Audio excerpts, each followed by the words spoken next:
Presenter's laptop sound check. Presenter's laptop sound check. Clerk's laptop sound check. Clerk's laptop sound check.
Live, and we are live. Go ahead.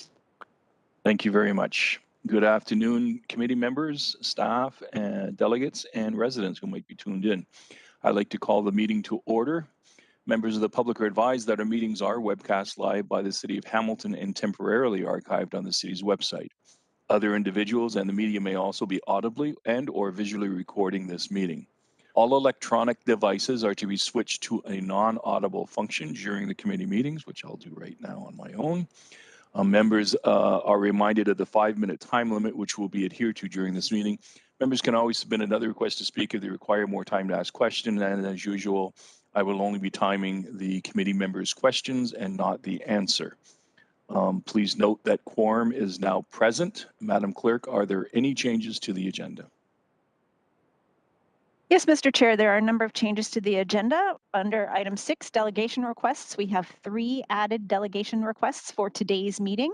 6.1 is from Ed Fothergill from the Hamilton Alliance for Tiny Shelters, respecting request to have staff not enforce the zoning bylaw and adequate services bylaw for the tiny homes project. We have item 6.2 from Julia Colick, Hamilton Alliance for Tiny Shelters, respecting following up with our presentation, our program from February 3rd meeting. And we have item 6.3, Tony Storts from the Hamilton Alliance for Tiny Shelters, respecting following up from February 3rd delegation from Hamilton Alliance for Tiny Shelters. And also at the request of the delegates, the speaking order for the delegations, once they're approved, will be Julia Colick, Tony Storts, and Ed Fothergill. We also have a new consent item under item 7. Item 7.2, Seniors Advisory Committee minutes from January 7th, 2022. And then finally, we have an added staff presentation under item 8. It's 8.1, proposal by Hamilton Alliance for Tiny Shelters, report HSC 22015 citywide. Thank you, Clerk. I now need a mover and seconder to approve the agenda. Moved by Councillor Nan, seconded by Councillor Pauls. Councillor Nan, did you wish to speak to the agenda? No? Anyone else wish to speak to the agenda? Then we'll have the electronic vote now, Madam Clerk.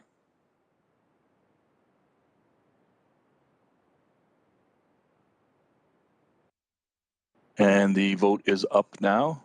And if it's not coming through, just give us the thumbs up for the vote. Just waiting for Councillor Pauls.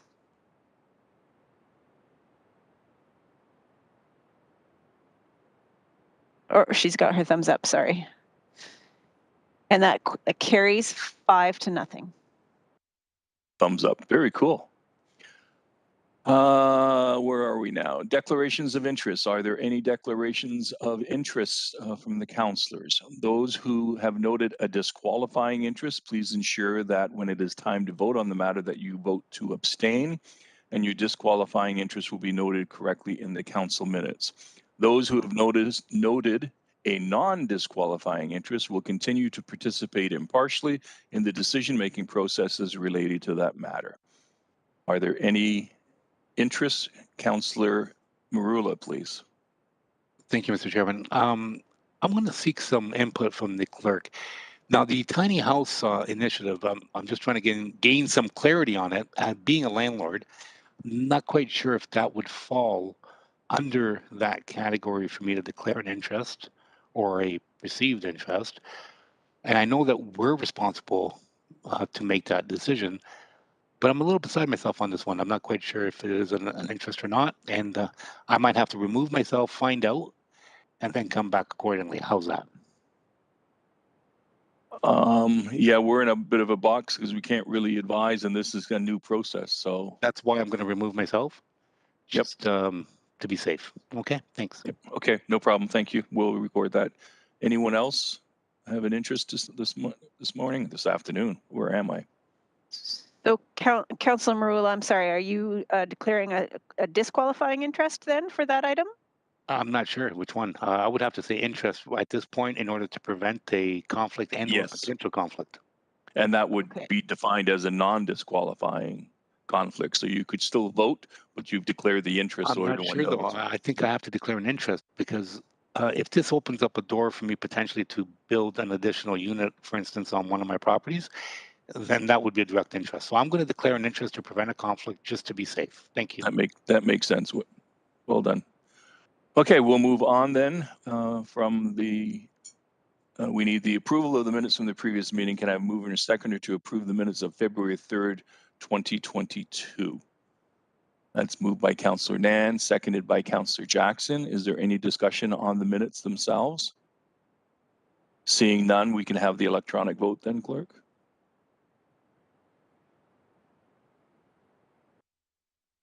The vote is up.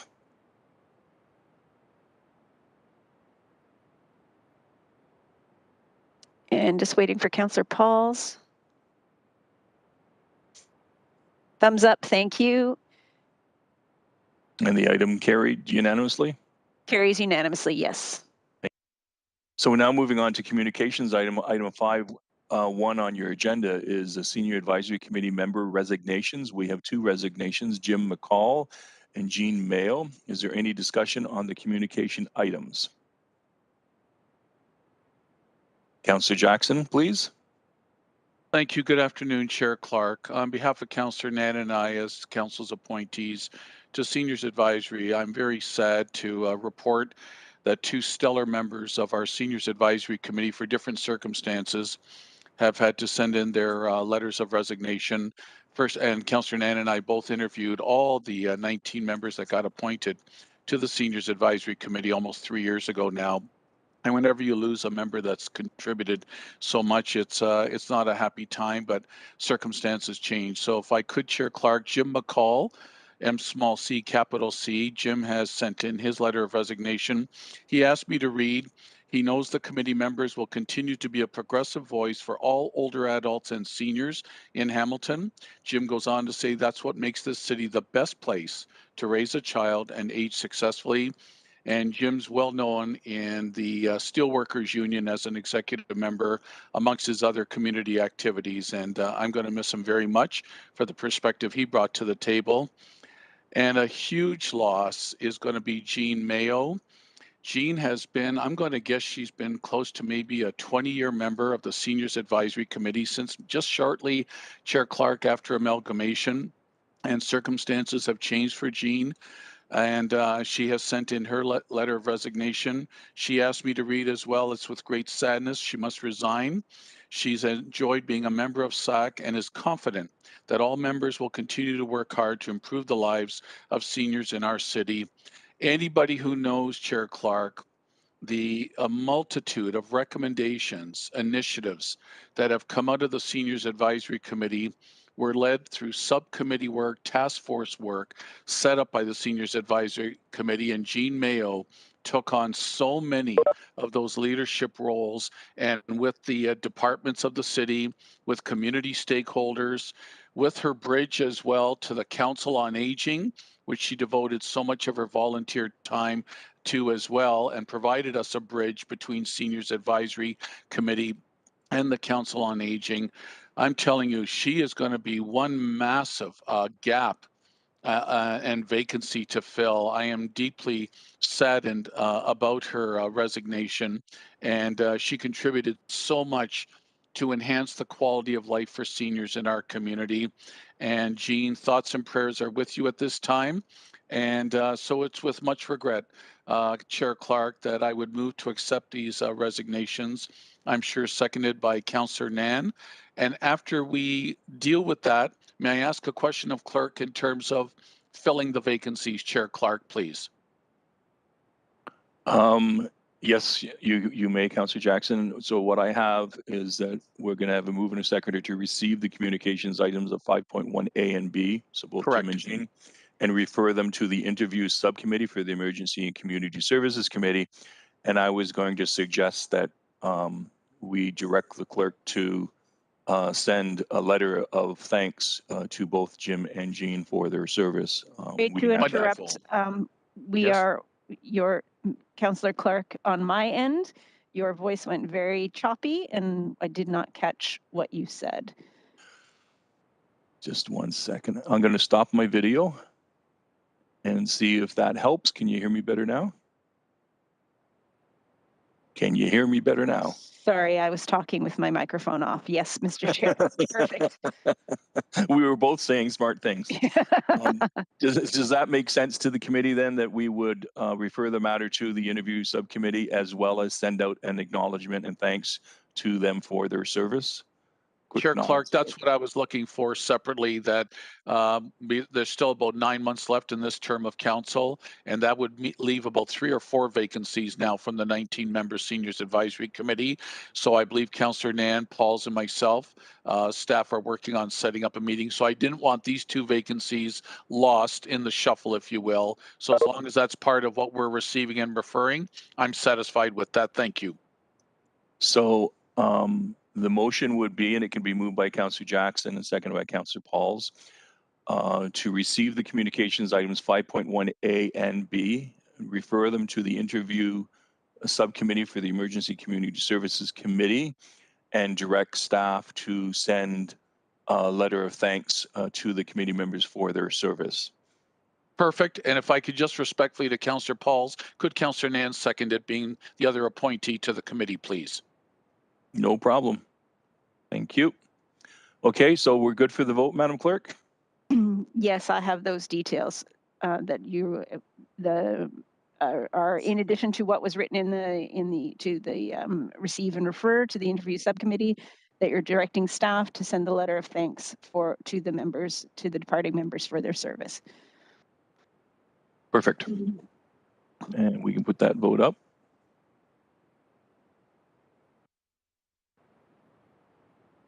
I'd be happy to sign that letter as the chair. And Councilor Marula can sign it as vice chair. So that The letter will go from, the I'm sorry, the letter will go from staff. It's highly unusual for us to sign these letters, but I understand that this was done at for an earlier committee, and the letter will be signed by the staff liaison for the committee. That's perfect. Thank you very much. And that's carried unanimously, 5-0. Thank you very much. Much appreciated. So we are now going on to delegation requests. We have 6.1, which is Ed Fothergill, Hamilton Alliance for Tiny Shelters, respecting the request to have staff not enforce the zoning bylaw and adequate services bylaw for tiny homes project, and that is for today's meeting. We have 6.2, which is Julia Collick, Hamilton Alliance for Tiny Shelters, respecting following up with our presentation regarding our program from the February 3rd meeting for today's meeting. And we have Tony Stortz, I hope I'm pronouncing that correctly, Hamilton Alliance for Tiny Shelters, respecting following up from the February 3rd delegation, Alliance for Tiny Shelters. The way they're appearing as 6.1 to 6.3, that will change as they've requested a change in the lineup, if you will. May I have a mover and a seconder to approve the delegation's request of 6.1 to 6.3 for today's meeting? Moved by Councillor Councillor Pauls, and seconded by Councillor Nan. And we can have that vote now.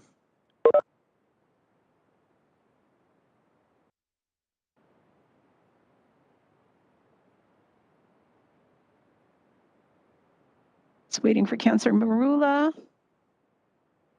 Oh, I guess he has a conflict, so he would be abstaining. Abstaining, that's correct. So that passes 4-0 with the 1 abstention. Thank you. And so now we are moving on in our agenda to consent items. Item 7. 7.1 of your agenda is the procurement of pharmacy services, HSC 22004, Wards 7 and 13. May I have a mover and seconder to put the report on the floor? And I believe that would be appropriate for Councillor Jackson and Councillor Nans to move those motions. Thank you. Is there any discussion on 7.1? I see no discussion. Let's call the vote then, Madam Clerk, please.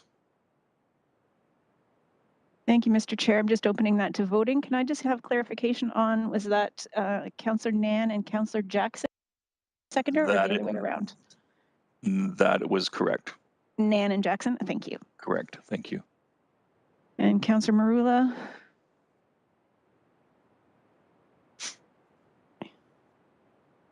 Thumbs up, okay, yes, that carries unanimously. Thank you very much, Madam. 7.2 on our agenda today is the Seniors Advisory Committee members for January 7th, 2022. Is there any discussion on the Senior Advisory Committee member meeting? Sorry, and speak good English these days. Seeing none, I need a motion to receive. Moved by Councillor Jackson, seconded by Councillor Nan. And we can call that vote now. Thank you, Madam Clerk. The vote is up. Waiting for Councillor. Oh, that's everyone, and that passes unanimously. Thank you. Okay. At this moment, we're into staff presentations, which is item 8.1 on your agenda, proposal by Hamilton Alliance for Tiny Shelters.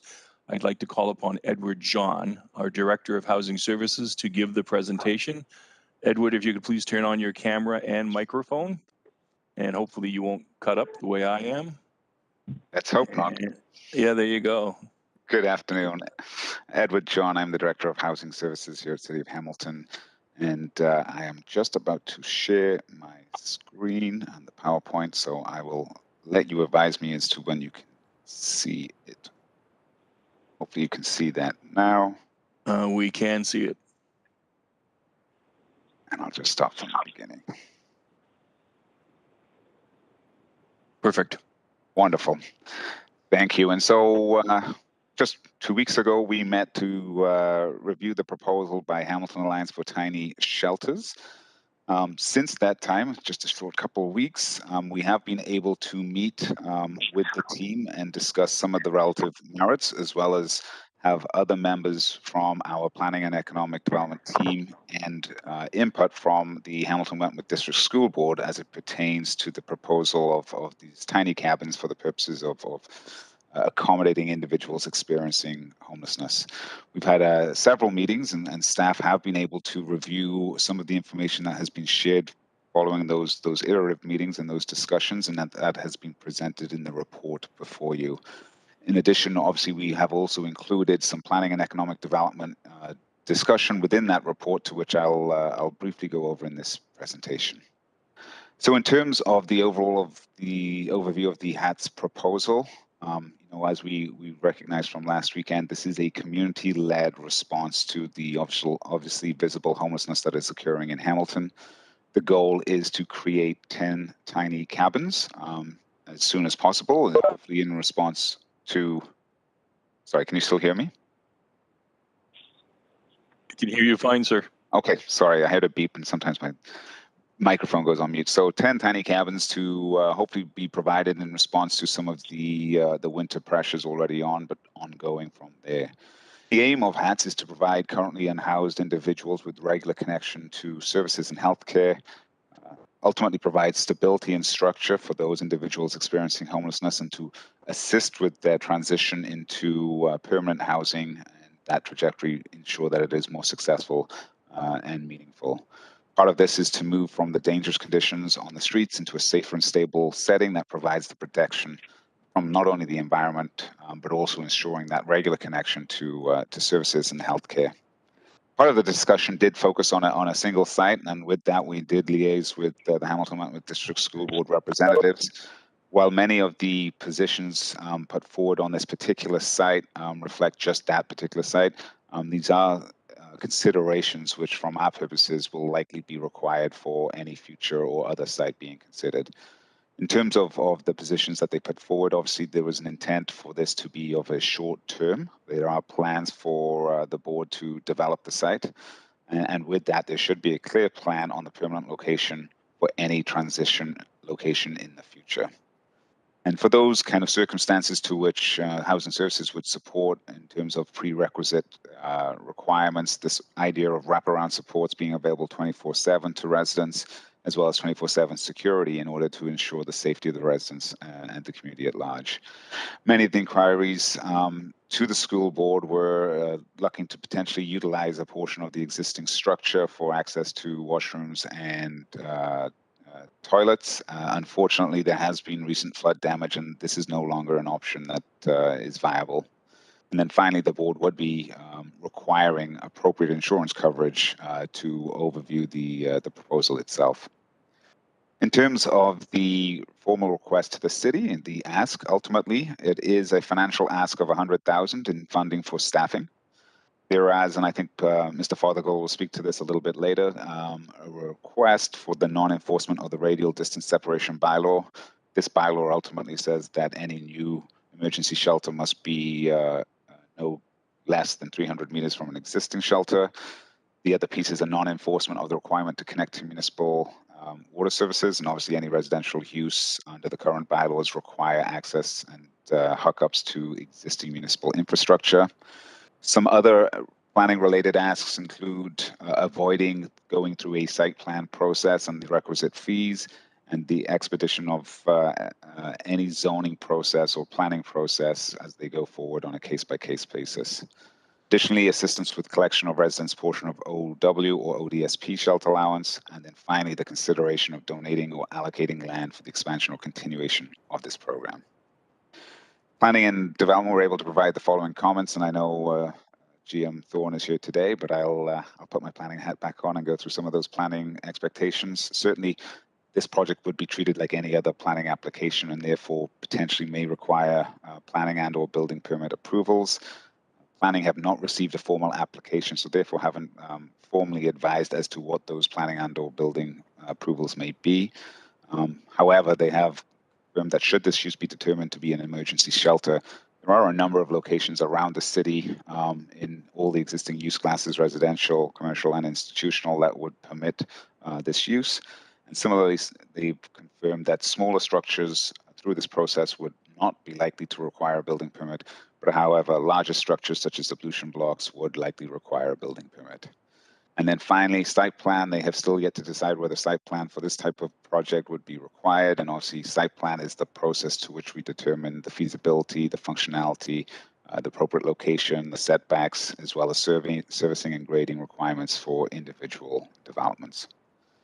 And this is a slide I've shown a couple times under various reports and expectations, but this really is kind of the infographic that demonstrates housing services journey to end homelessness, and much of this is predicated on our ability to successfully apply our coordinated access and governance of policies and practice. We wish obviously to integrate the homeless serving system and any intervention in that system to go through this kind of process where there is that shared accountability and capacity to identify an individual's needs and address those needs with what is available in terms of the resources. And as you see in that final box, those are kind of the milestones that we really look towards determining success. Most notably, the ending of chronic homelessness by 2025. I will mention that's chronic homelessness. We do recognize that homelessness in our system is not will not end. But what we do want to do is make it rare, and when it does occur, not reoccurring. And then finally, the coordinated access, which is really our key to meeting those milestones mentioned above, and that's really to understand the people we serve, to really have just this one door access to all the available services that we have and go through a very considered right matching. So understanding the individual's needs, right matching them to the resources and supports that we have available, making sure that we have a list of those needs both together, and then use that prioritization tool to ensure the successful long-term sustainable delivery of housing to those individuals.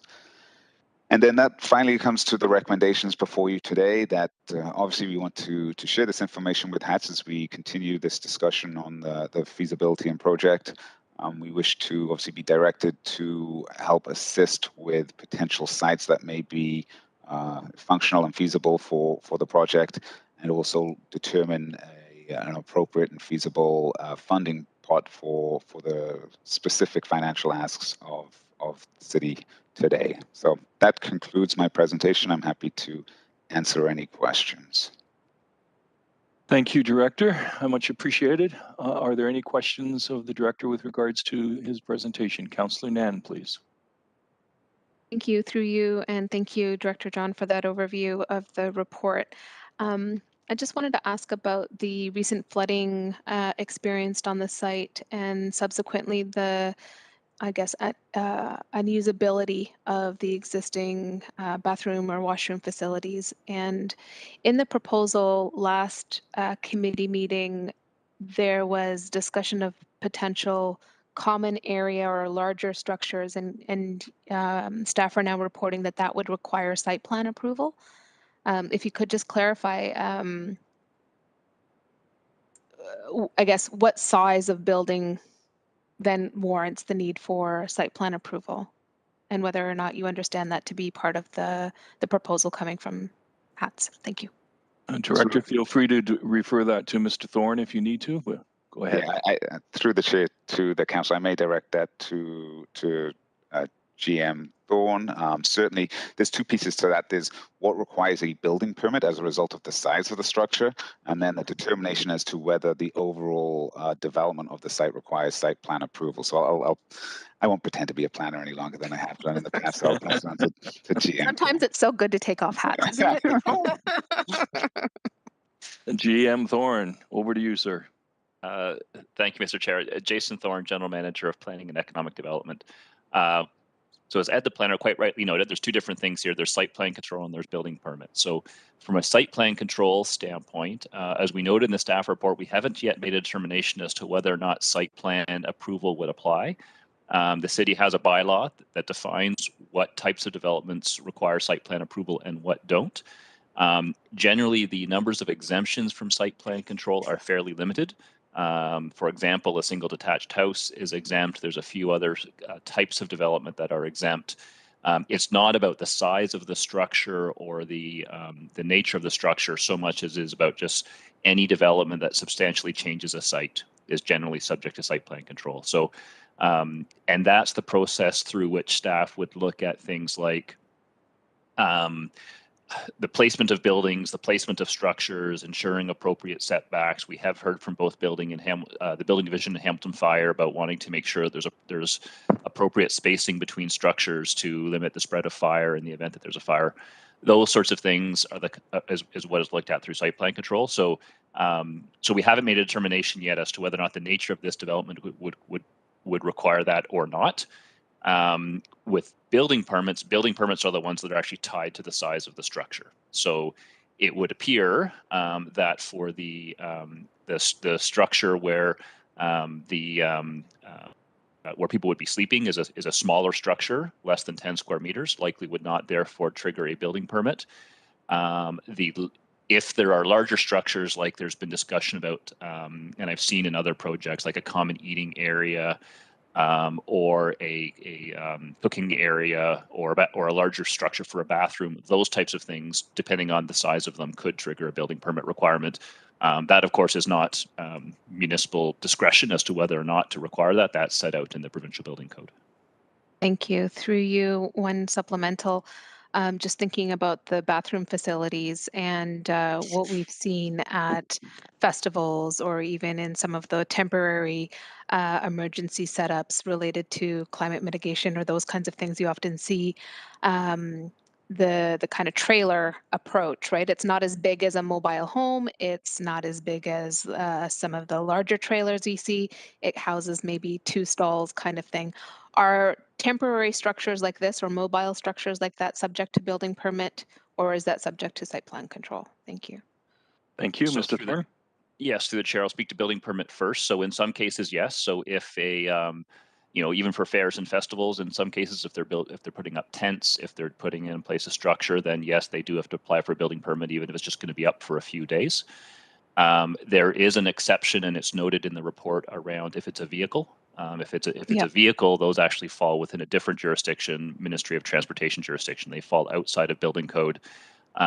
It has to be a true vehicle. It can't just be, a building and somebody kind of hangs a wheel on it. Like, it has to be an actual roadworthy vehicle. But certainly you see that at fairs and festivals as well. Some of those trailers that kind of, the attachment to a pickup truck, you pull it in, you unhook it, and there it is. Those are generally not required to go through the building permit process. Flipping back to site plan, again, haven't made a determination yet as to whether site plan would apply. But in any situation, if the structures, regardless of the nature of the structure, is being left on site for a significant period of time, that does that could potentially trigger the definition of site plan control, where again, you're going to want to make sure that the placement of structures is appropriate, that you've got adequate space for, as I said, separations between structures for fire purposes, for drainage, those types of things, if you're going to have structures in place on a site for a long period of time. For a fair or a festival, if it's just up for the weekend, we don't take that through site plan control, but if it's a longer term use, then it does. Thank you. Through you, General Manager Thorne, nice to have you here. And as somebody who has never served on planning committee, thanks for answering those questions. Thanks. You should try it. It's a great committee. I really want to, actually. There you go. Okay, Councillor Jackson, you're up next, sir. Thanks, Chair Clark. So just questions for clarifications, so not to hold up our delegations. Thank you, Director John. So Director John, just to be crystal clear, can you just help me understand what was the latest development that happened at Sir John A. Macdonald School, the building structure itself, please? Mr. John. Through the chair to the councillor, and I may pass a portion of this on to GM Burden, but essentially there has been a flood. I'm not aware of the exact timeline of that flood, but that has created substantial damage within the structure.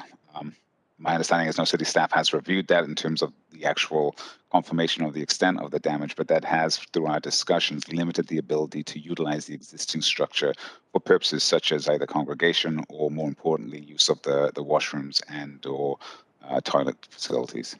Thank you, Director. General Manager Burden. Sorry, yes, Councillor please. Jackson. No, not at all. Thank you, Chair.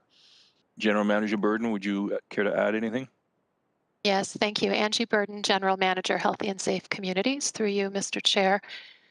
Councillor, I think part of the other consideration with the flooding, which did happen early February, is that the school board is currently working with their insurance company as well as the ministry to look at the timelines for demolishing the building, which could be expedited. And if that ends up being the case, could lead to a shorter time frame for which the property would be available for the tiny cabin concept. So that's another important consideration as HATS is working through the criteria. Thank you. Thank you for that addition. Councillor Jackson, you have the floor, sir.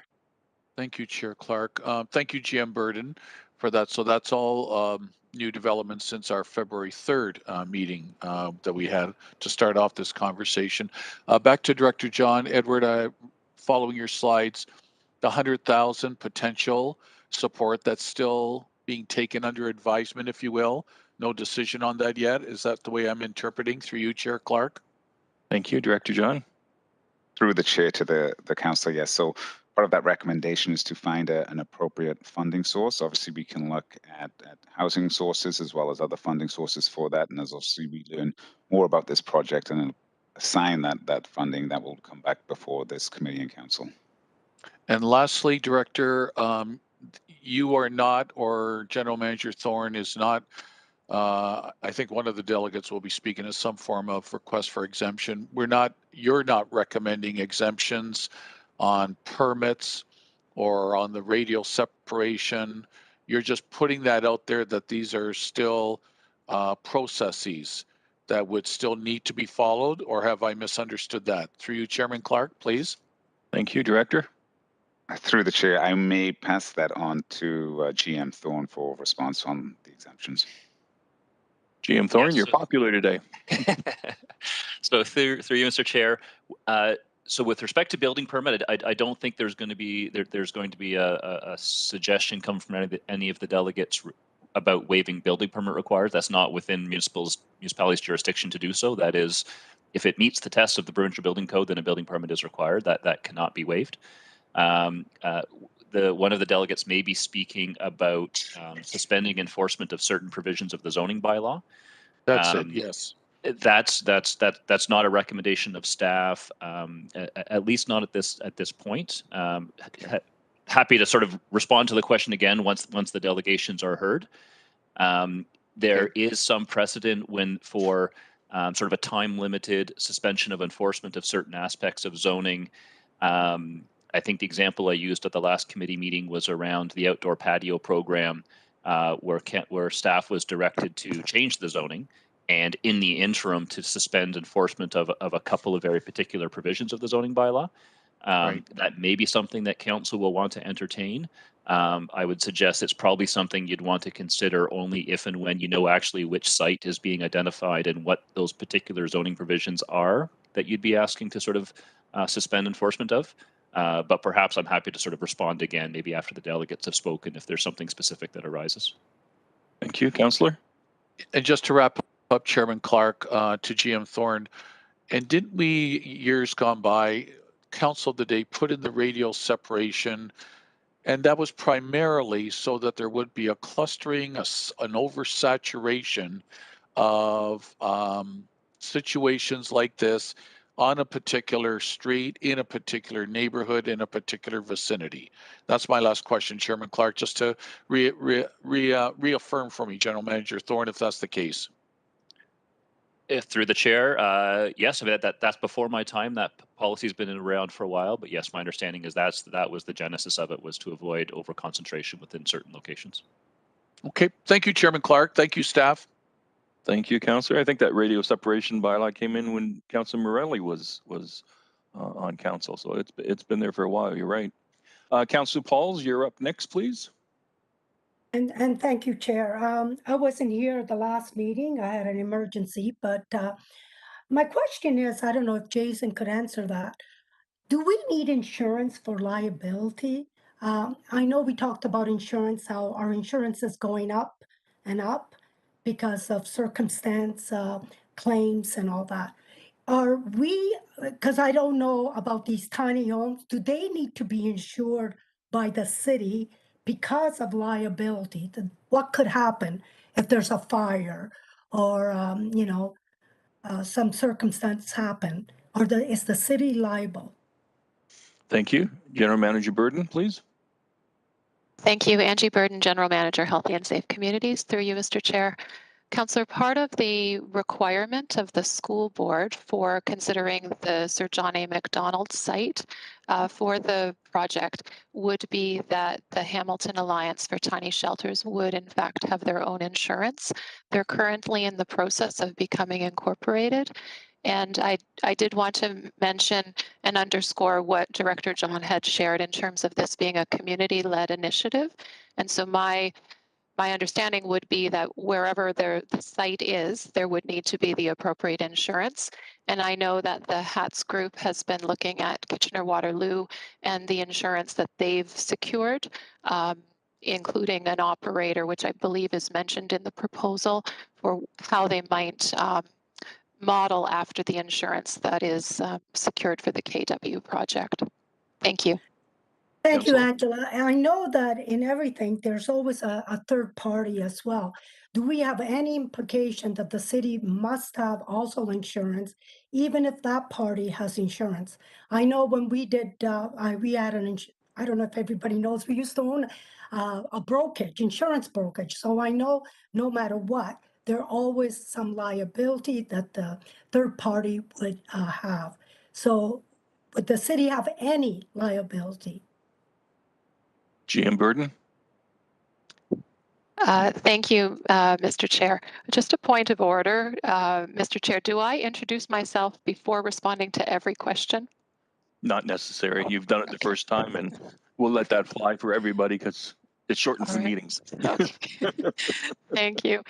Councillor, part of our recommendation in the report is that we would engage with legal. We've done, I think, an impressive amount of work, as has the HATS group as well, in terms of the turnaround time to come back to committee today. It has been a very aggressive timeline, and part of our recommendation is to consult with legal. So we would need to do that and could speak to some of the requirements and your question in further detail at that point. That's great. Thank you, Angela.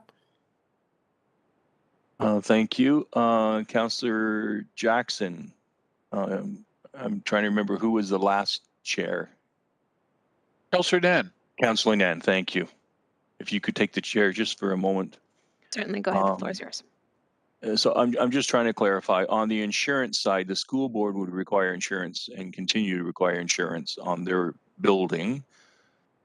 On I'm assuming that if we get into a rental arrangement with, or just receiving these small or tiny cabins, they would need to be insured, as well as the mobile washrooms. So there could be, as Councillor Pauls is rightly pointing out, a responsibility on the municipality, as well as a responsibility on the company that owns those mobile facilities, as well as the school board for their property. So we will need legal to sort that out for sure. Can I just get clarification? It's more of an academic question for General Manager Thorne, Councillor. From an academic standpoint, if the cabins are 10 by 10, they do not require a building permit. If the washroom facilities are mobile, meaning that they have wheels attached and they are licensed under the Highway Traffic Act as a mobile vehicle, there would be no building code for those properties or units. Sure. So then how does the site plan come into it then, knowing that we're attempting to expedite this so that we can get things moving quicker rather than the normal process? Do you get my question? Yeah. Yes, through the chair, I do, and I think your question speaks to why. In the report, we haven't said definitively, does it or does it not require site plan approval? We would still need a little bit more information to make that determination.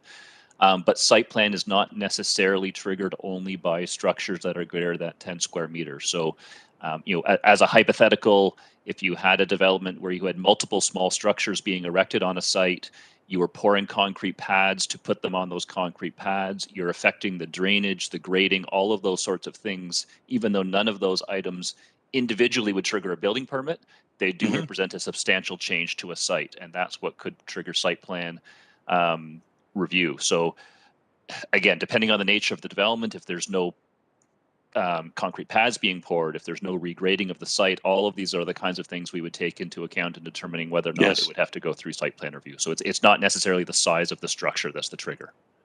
Thank you, Councillor. And I would assume, Chair Nan, that we would have to coordinate our efforts with the school board, because if they're looking at disposing of this property in the near future, as is indicated, because of the flooding damage, they may decide to get a demolition permit sooner. We would need to keep them involved, because I don't think they would be wanting us to change substantially the property if they're going to be disposing of it.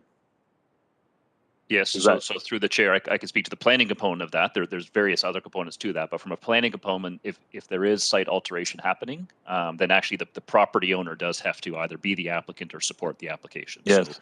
So yes, they would have to be involved in that. And we'd be working to their timetable with regards to any future demolition. So through the chair, yeah, my understanding of the proposal is that it would have to be, it wouldn't be able to remain in place during a demolition. Oh gosh, process. no. So, yes, exactly. Yeah. Once the demolition permit's issued, then it's a question of vacating that property because it's very dangerous. Okay, that all makes sense to me. Thank you very much. I thank you for your taking the chair, Councillor. I'll take the chair back now. Any further questions of the presentation? Seeing none, can I get a mover and a seconder to receive the presentation only? Moved by Councillor Jackson, seconded by Councillor Nan, and we'll have that vote now. Thank you.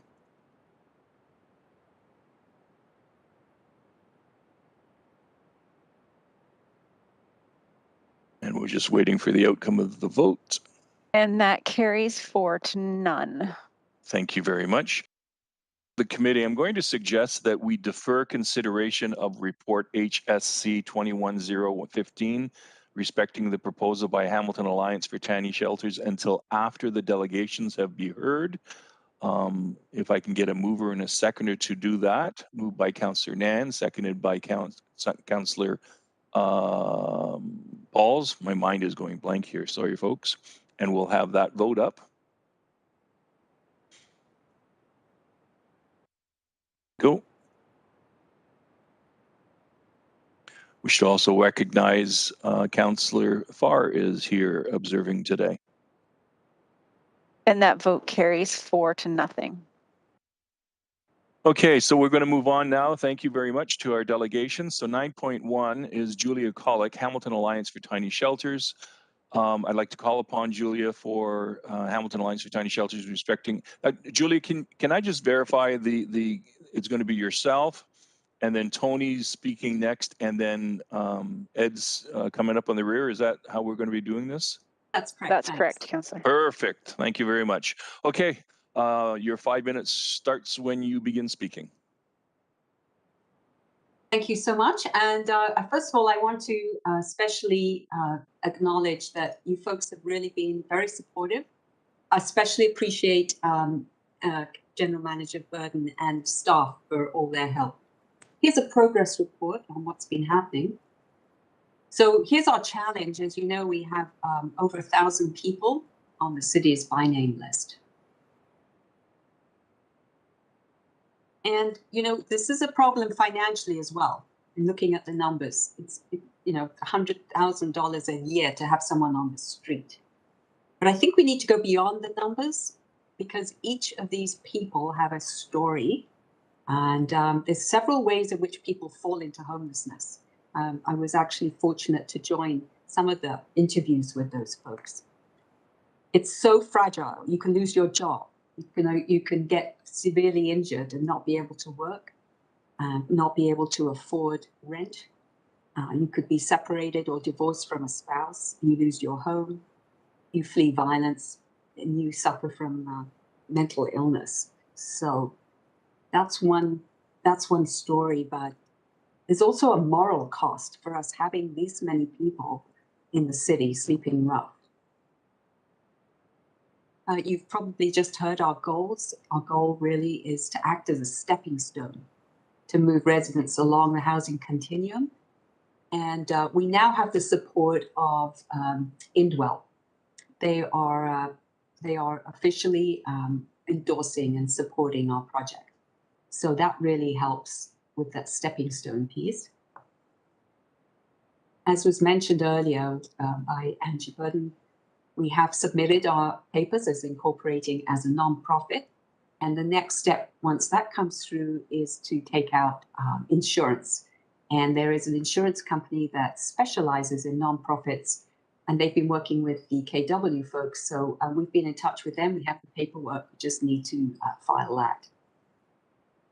In terms of our website, we've had already 11,000 as of yesterday donated, and much more pledged, including people who want to buy a cabin, and also local companies. Just on the phone with 2 of them this morning. We had a community consultation. Councillor Farr was present, and we had more than 50 people registered. It was very positive feedback, and we plan to continue having these sessions. As mentioned, Tony Stortz, who you'll be hearing from shortly, has been holding ongoing roundtables and surveying those with those who are experiencing homelessness.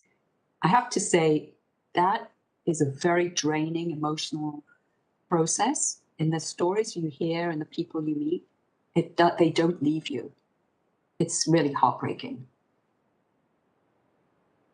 Wesley Urban Ministries has also stepped up, and they're going to be offering hot meals delivery to the site, so we will not need a kitchen.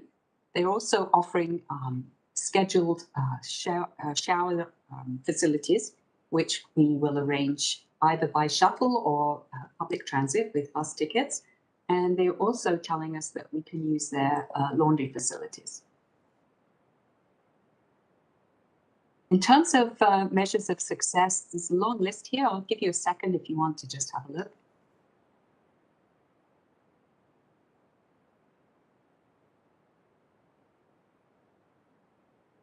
And that's the end of my presentation. I'm very happy to answer any questions you might have.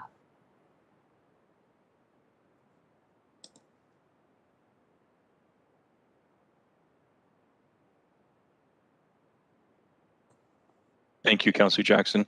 I was asking the committee members, did they wish to ask questions of the delegates as individuals as they're moving through, or after all three of them have delegated to ask questions collectively of the group? I'm fine either way. I'm fine either way as well, Chair. Okay, so let's move. Thank you, Julia. Let's not go too far because you're in the lineup. And next up, we have Tony. Tony, if you could turn on your camera and your microphone, please. There you are. Perfect. Hi there. Please proceed, sir.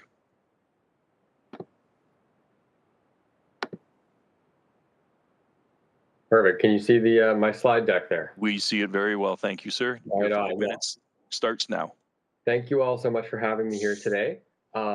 I would like to start with a brief introduction because while I've seen these meetings, I don't know that you folks have seen me yet. My name is Tony D'Amato Storts. I'm the former site superintendent and outreach coordinator for a Better Tent City in Kitchener, and I am now advising on the HATS project and leading on the People with Lived Experience consultations. So that's what I'll be here to chat with you about a little bit today. So over the last several weeks, I've held 21 one-on-one conversations with people experiencing unsheltered homelessness. We are not done. That is not the lot of who we would be talking to, but I just wanted to come in today and give you folks an update on how it's going, how those conversations are. We've made a distinct effort to meet them where they're comfortable, meet people where they're at, where they're able to talk, primarily at Wesley Urban Ministries and at the Hub during service hours. Through these conversations, we give them a long list of services that they may enjoy on site and ask them to rank them from 1 to 4. We then go through and get their guidance on the major challenges that a project like this will face from the street perspective. And the overall goal is to talk to the people who know this world the best, who understand it better than anyone, and who live in it, that lived experience, and put it at the center of the work. Nothing about us without us is sort of the slogan for it. So I'll share a few findings with you folks now, some preliminary findings, and then we will, I'll be open to any questions as well. So right off the bat here, these are the preliminary numbers on the service preference ranking. So these 16 services were offered to the residents as ideas of what a site like this could include, and they were asked to rank them from 1 to 4. Now, you'll have a chance to take a look at this, and I'd be happy to go back to it later. But one thing that I want to point out that I thought was really interesting was if you look at the highest ranked services, those are the needs for immediate stability, mental health, street outreach, housing, those types of life stabilizing things. After that, you get into the middle area. And what really struck me about this was the emphasis on gardens, cooking facilities, and phone access. These are things that rehumanize people. They give them dignity, independence, autonomy, and connection to loved ones. And then if you go down to the bottom, the things that were the least desired were things like door-to-door methadone, meal delivery, and that kind of services that are brought to them. Now, I know Wesley has made us a generous offer and we'll proceed with that, but it just tells you a little bit about the mindset of these folks, where they're at. They want that initial security, then they want the dignity, and the least important is to feel served or like someone's burden. After that, we move into the tough questions. These are some of the things that are challenging with a project like this, where we center the lived experience in how we're moving with it. These will be the selection process. We asked folks, if you lived here, who would you want to be your neighbor? What kind of trait should we be looking for? Those kinds of things. After that, we looked at surge requests. So if folks are trying to come onto site when the site is full or more people want cabins than there are available, we're very aware that 10 cabins will not solve the unsheltered homelessness crisis in Hamilton, but it's a start. And how should we deal with those types of things? And then we moved on to how to continue inclusion of their voices, the voices of lived experience, both through the launch and then once the project is established. Finally, we close with the bright side. So work and volunteering was a part of that conversation. And I'm happy to say that 95.2% of residents interviewed said they would work on site, getting a job doing garbages, replacing windows, laying pathways, gardening, or helping others to improve the site. 90.5 would do unpaid chores on site, dishes, taking out garbage, cleaning the windows, and making sure it was cleanly. And then beyond that, in almost every conversation out of those 21, I had one of two things happen. One of which was I had somebody currently experiencing unsheltered homelessness offer their skills to help build the community if they could. Roofers, plumbers, drywallers, you name it. The biggest question I got was, how can I help make this real? How can we build this together? And then the other thing that came up more than anything else was hope, was that through these structures, folks could get another chance. And it became clear that among the unsheltered community in Hamilton, they're not looking for charity, they're looking for a chance. And for a lot of them, not all, but a lot of them, an 8x10 structure built in this way with a supportive community can be another chance. Thank you so much for your time. Bang on 5 minutes. Well done, sir. Okay, and our next, Councillor Farr, I've got you listed for a speaker. You're going to ask questions after all three of the delegates speak. Is that the intent? Thank you very much, sir. Just to verify that. And after the committee members, of course, after all of you speak. That's very kind of you, sir. Edward, Ed Fothergill, are you there? I'm here, yes, thank you. I got cut off earlier at my end, so hopefully everybody can hear me and I'll get the video going. There we go. There you go. Are you sharing anything today, sir? No, just my thoughts. Just your wisdom. Okay, let's have that then. 5 minutes pretty well do it, I think. Yeah, my part isn't as interesting as the others, but we still need to deal with it. We've talked about zoning issues. We talked about that at the last meeting. Since our meeting, we've done a little more homework, and there are potentially more zoning issues than we thought of. Because if you look in the bylaw, we talked about a distance separation between emergency shelters, but there's also a 300-meter distance separation to residential care facilities. And if you look at how they overlap in the lower city, I haven't seen a map lately, but the last one I saw, it basically covers the entire lower city. So on pretty well any site, I think we're going to need some zoning non-enforcement, if you like.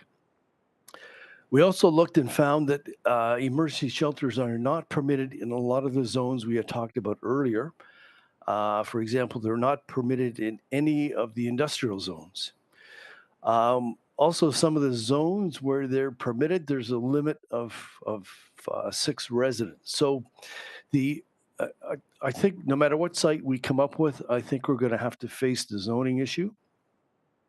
And the intent here is not to just get around a process. It's timing. Even with respect to site plan, I'll maybe talk about that in a minute, but we're looking at having this in place in April. And there's no way to go through a zoning or variance or even site plan in that amount of time. So that's why we're coming to you to ask that there be a non-enforcement of the bylaw. Beginning back to Mr. Thorne's comments, and by the way, we want to thank him and Edward, John, and Emily for the time they spent on this and how quickly they've been able to get back to us on questions. He said that the city can only consider non-enforcement once 2 things were determined. One is where the site is, and 2, what kind of variances we're looking for. And we agree with that. And that's why I put together a suggested motion that follows basically, I think, what Jason has said. The motion was that when we find a site that's suitable to us and the city, so collaboratively, we have to find a site, and where there's an impediment to zoning, that staff be directed not to enforce the bylaw. So before you make that decision, we have to have a site in mind and a list of the provisions we want not enforced. And until we do that, we don't know what is not to be enforced. But it looks like no matter what site we find, we're going to have some kind of zoning issue.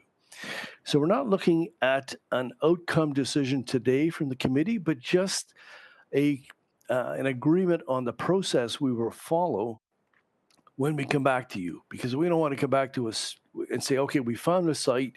We've now got 4 weeks or 6 weeks to put this in place. And then people start thinking about, well, how do we deal with the zoning issue? We want to be upfront and proactive on this. So when we come to you, we all agree on the site. We have a process for dealing with this. The same with respect to the adequate services bylaw. We may or may not need that not enforced as well. And until we have a final site in mind, then we won't know to what extent we need that. We would just like to, we're trying to be proactive. So when it's time to move, we can move quickly and everybody understands how we deal with this. The same with site plan. You know, we've already shown staff a very general plan. It's not the details we would normally have on the John A. Macdonald site. We certainly don't mind sharing plans. But again, we can't go through a site plan process in a matter of weeks. But we're happy to work with staff on it. Things like building separation to meet fire code. I mean, those are critical things we have to deal with for sure. But in terms of a formal process, that becomes problematic when we need to move quickly. So we wanted to bring those matters to you. Just to say, I think zoning is going to be an issue in whatever site we come up with. And we want to have a process in place to deal with it when it does happen. But not to give us a blanket opening on every zone or any site within the city. So, and the second one is the same. The second resolution we had was one that came from Edward, that we continue to work with the city to find some sites. At this point, we still have the John A. Macdonald site available, possibly as a short-term one. We haven't given up on that, but we know that because it's short-term, we want to be looking forward to the next step. And we're happy to work with Mr. Thorne and maybe a group from real estate to be looking at sites. But we need to, whatever we do, we have to move quickly, whether it's on the John A. Macdonald site or the next site. So that is our proposal. Thank you very much, Ed. That's within your 5 minutes. I gave you a little bit of extra time because Julia didn't use all her time. So Excellent. It all came out perfect in the end. Thank you, so Julia. all three of our delegates are available now for questions. Councillor Nan, you're up first, and then Councillor Jackson. Thank you, through you, Chair. And my questions are not in any kind of sequential order, so whoever wants to answer them, go for it through the delegates. So in terms of the cabins that are being proposed to be a part of this initiative, could anybody shed some light on whether or not those structures, I believe the intention is for those structures to be mobile. So if there is a short-term site with the prediction that you need to move to potentially a second site that would be a little bit more stable in terms of timeline, that those units that you're building in the initial 10 would move with you. Could just clarify the status of mobility of the cabins and whether those cabins would be on trailer beds or movable in some other format. Thank you. Thank you. Can I ask Tony to answer that question, please? Yes, happily. Can you hear me? I'm seeing my video isn't coming in. Yes, we can hear you fine. Thank you, Councillor Nan. Through you, Chair. The cabins are being designed to be liftable by a standard forklift and placed onto a flatbed truck, as were the ones at a Better Tent City in Kitchener, which has successfully gone through 2 full site moves with 42 cabins. This would be much more achievable, and this is being considered as a design factor. Thank you. Councillor Nan. Next question I had was around some of those tougher questions, and I really appreciate them being integrated into the presentation, and appreciating this is only like 2 weeks since we last heard from the delegates and the proposal, and in short order, the fact that they have met with 21 residents who are unhoused. But in those conversations or any of the discussions you all have been engaged in to date, in terms of the selection process of how do you imagine being able to identify which residents would be eligible to temporarily be housed inside these structures? Thank you. Thank you. Julia, please. Yes, thank you, through you, Chair Clark. We want to work with those who are already service providers already helping folks who are experiencing homelessness to recommend who would be a good fit and who would thrive in that kind of environment. Thank you. Councillor Just a Mann? supplemental to that through you, Chair. So how would you integrate equity and ensuring those who are most marginalized within that community are being centered, or is that part of the model? Thank you. Julia, have you put a mind to that? Yes, through you, Chair Clark. We're already in discussions with the Indigenous community and consulting with them, and also with the Hamilton. What's the? Oh, sorry, I'm having a blank out moment. It's the. Someone help me. It's the organization that helps with racial relations in the community. Sorry, I just can't remember their name. I can look it up shortly. But Hamilton Anti-Racism Resource Center or the no, Committee Against Racism? No, it's HCCI. I'm throwing all of them at you now. No, there's one more. Sorry, it's terrible that I'm having. I guess mine was on. So if That's I okay. can, then through We you, get your Chair, intent. Go ahead, I Councillor. understand then that you're working. Sorry, just to interrupt. Center for Civic Inclusion, of course. Okay. Thank you. Thank you. And in terms of, there was some comments, I think it was Tony had made around anticipating surge and how if if and when spring and summer comes and the unhoused population surges as it does every year during the warmer months, how is the initiative starting to think about responding to surge capacity, i.e., this goes ahead, we find a suitable site, we're able to do non-enforcement, we're able to set things up and everything happens and we've got these 10 cabins up by April, and then come May, 20 people want to camp out on the site. How are you anticipating dealing with that? And also, is there any insight coming from the previous model that you all are leaning towards at this stage? Thanks. Tony, how did you handle that in KW? Hugely, yeah. So in KW, we managed to absorb it through sort of two different things. One of which was turnover within the site. People were housed, people moved on, people went to different living options, opening up capacity. It was not a parking lot, it was a road, right? It got somebody somewhere. And then the other thing that we were able to do in KW was we were able to grow. But in KW, we also, the third thing, we moved away from having tents at all on the site. And that was a good move. So one of the things in the resident consultations that I was able to ask them about was to explain this issue of surge and talk to them about the potential of having tents on site and how we should deal with it. And it was to my relief that the majority of folks who we spoke with both understood and appreciated that in a community like this, other people tenting without buying into the community were not ideal as tenants because they had not signed on to the same level of commitments. They hadn't joined in the same way. So that's how we dealt with it in KW. But it was really heartening to hear that the folks experiencing this in Hamilton understood and broadly did support the idea of not having tents on this site. Thank you, Councillor Nan. And through you, if I understand that, so those with lived experience that you've been communicating with have been indicating that the onboarding into community is key, and folks who agree to adhere to the guidelines would be then welcome. Yes. So thank you through your chair. They emphasized that the onboarding was key, and especially in considering who they would want as their neighbors. Somebody with a stake in the community, somebody who wanted to see it grow, somebody who was ready to change their life. Those are the three things I heard the most often. Again, I'll come back and say these consultations are not complete. You're getting an interim report, but that's what I have so far.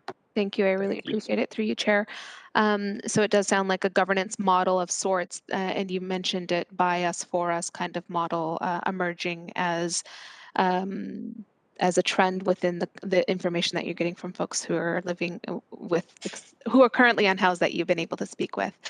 In the proposal document that was attached to the report by HATS, it indicated that HATS would be requesting cabin residents to contribute a portion of OW or ODSP shelter allowances towards this initiative. Could somebody please speak to that?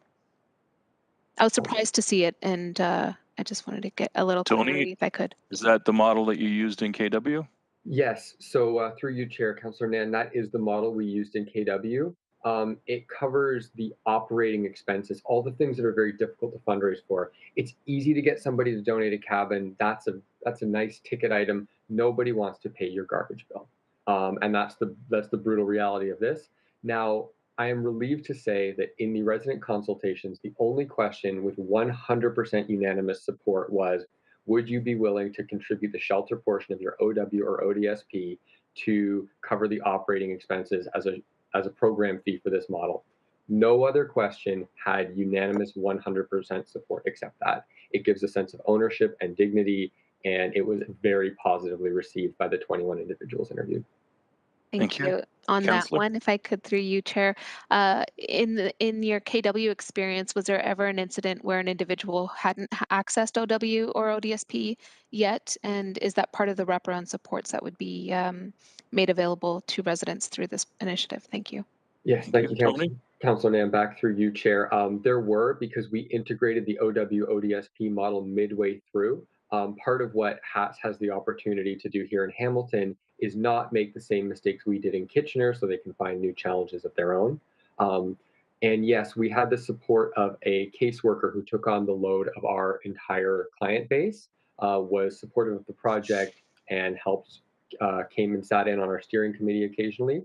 That caseworker got people signed on and got all their paperwork in order to do it. We made the transition fairly smoothly over about 2 months. Thank you. Last question, if I could, Chair, and that is related to Mr. Fothergill's portion of the delegation. Just to get clarification, are you requesting that language of a motion of this committee today? Thank you. Yes, Fothergill. Yes. Again, we just like a buy-in to the process. We don't know the outcome yet, but we just like to give a heads up to the committee and council and understand the process we're going to go through. So no one's surprised later when we come back and ask for a non-enforcement of bylaw provisions. And could you again clarify through you, Chair, the wording of that language, please? It is that when a site is found for the HATS project that is suitable for both HATS and the city, where the zoning permission and or regulations are impediment to the project going forward, that staff be directed not to enforce the provisions of the bylaw which are in effect. In addition, staff will be directed not to enforce the provision of the adequate services bylaw. So the first part of that resolution is important. It's after the site has been found, after we know what the regulations are, we have to not enforce, that we come back and actually have that happen. And so we're working collaboratively with the city on this. Thank you. Those are my questions. Thank you, Councillor. The next speaker is Councillor Jackson, please. Thanks, Chairman Clark, and nice to see 2 of the 3 delegates again from 2 weeks ago, and nice to meet you, Mr. D'Amato Starts. So Julia, you piqued my interest with one of your slides, something about a $13 million pressure. Can you just explain that again, please?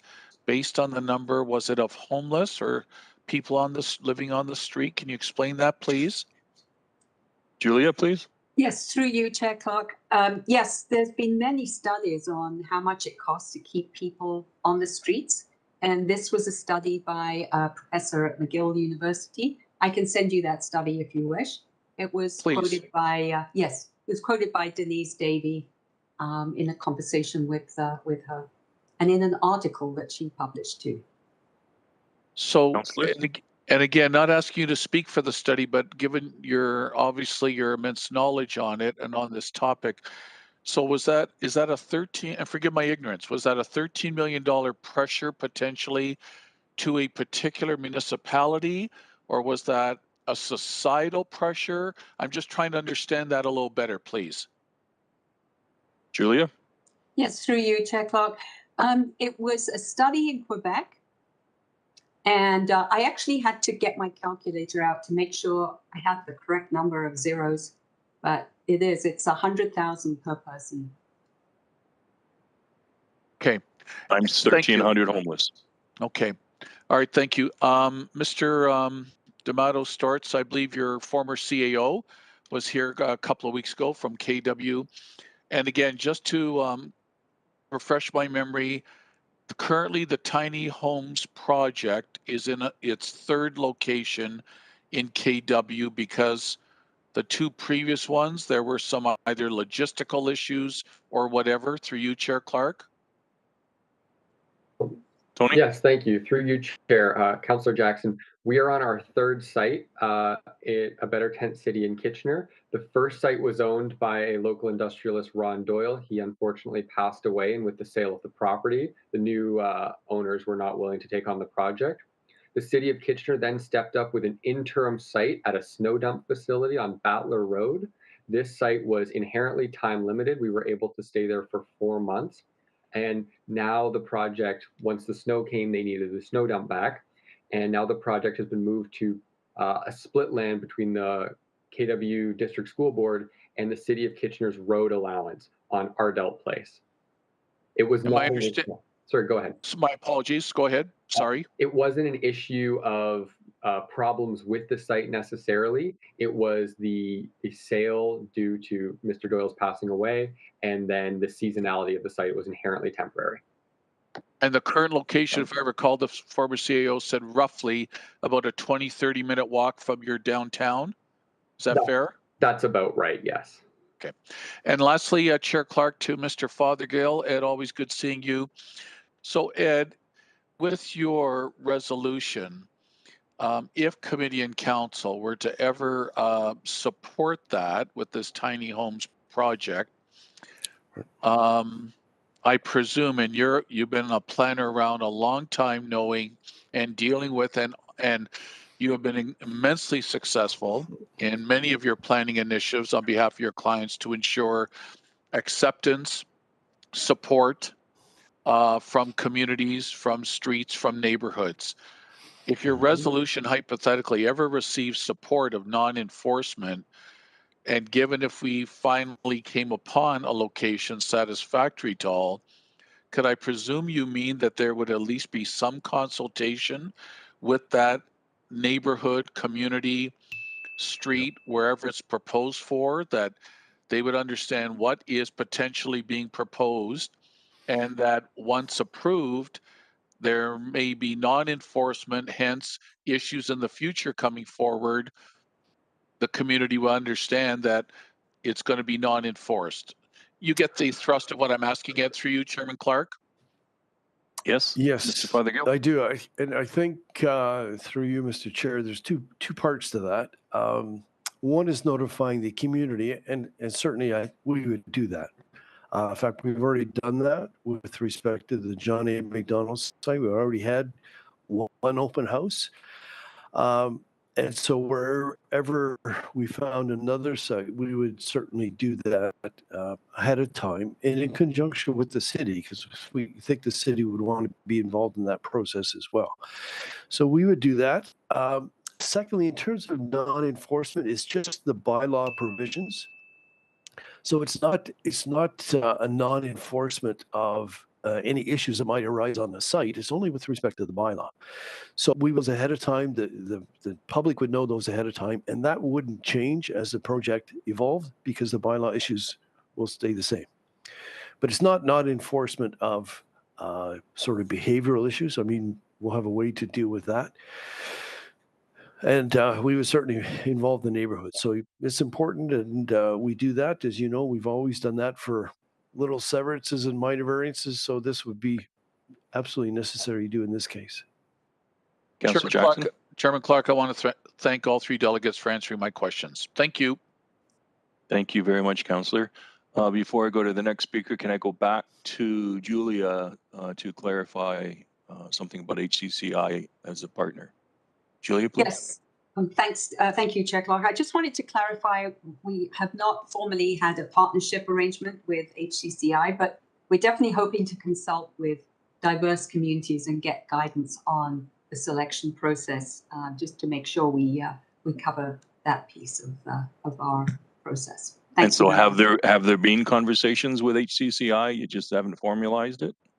I believe I'll have to get back to you, but I know that there was a member who was part of our, I believe, a part of our community engagement event. I appreciate that. Thank you very much. Councillor Pauls, did you have a question? Yes, thank you. And through the chair, again, I want to apologize to the delegates.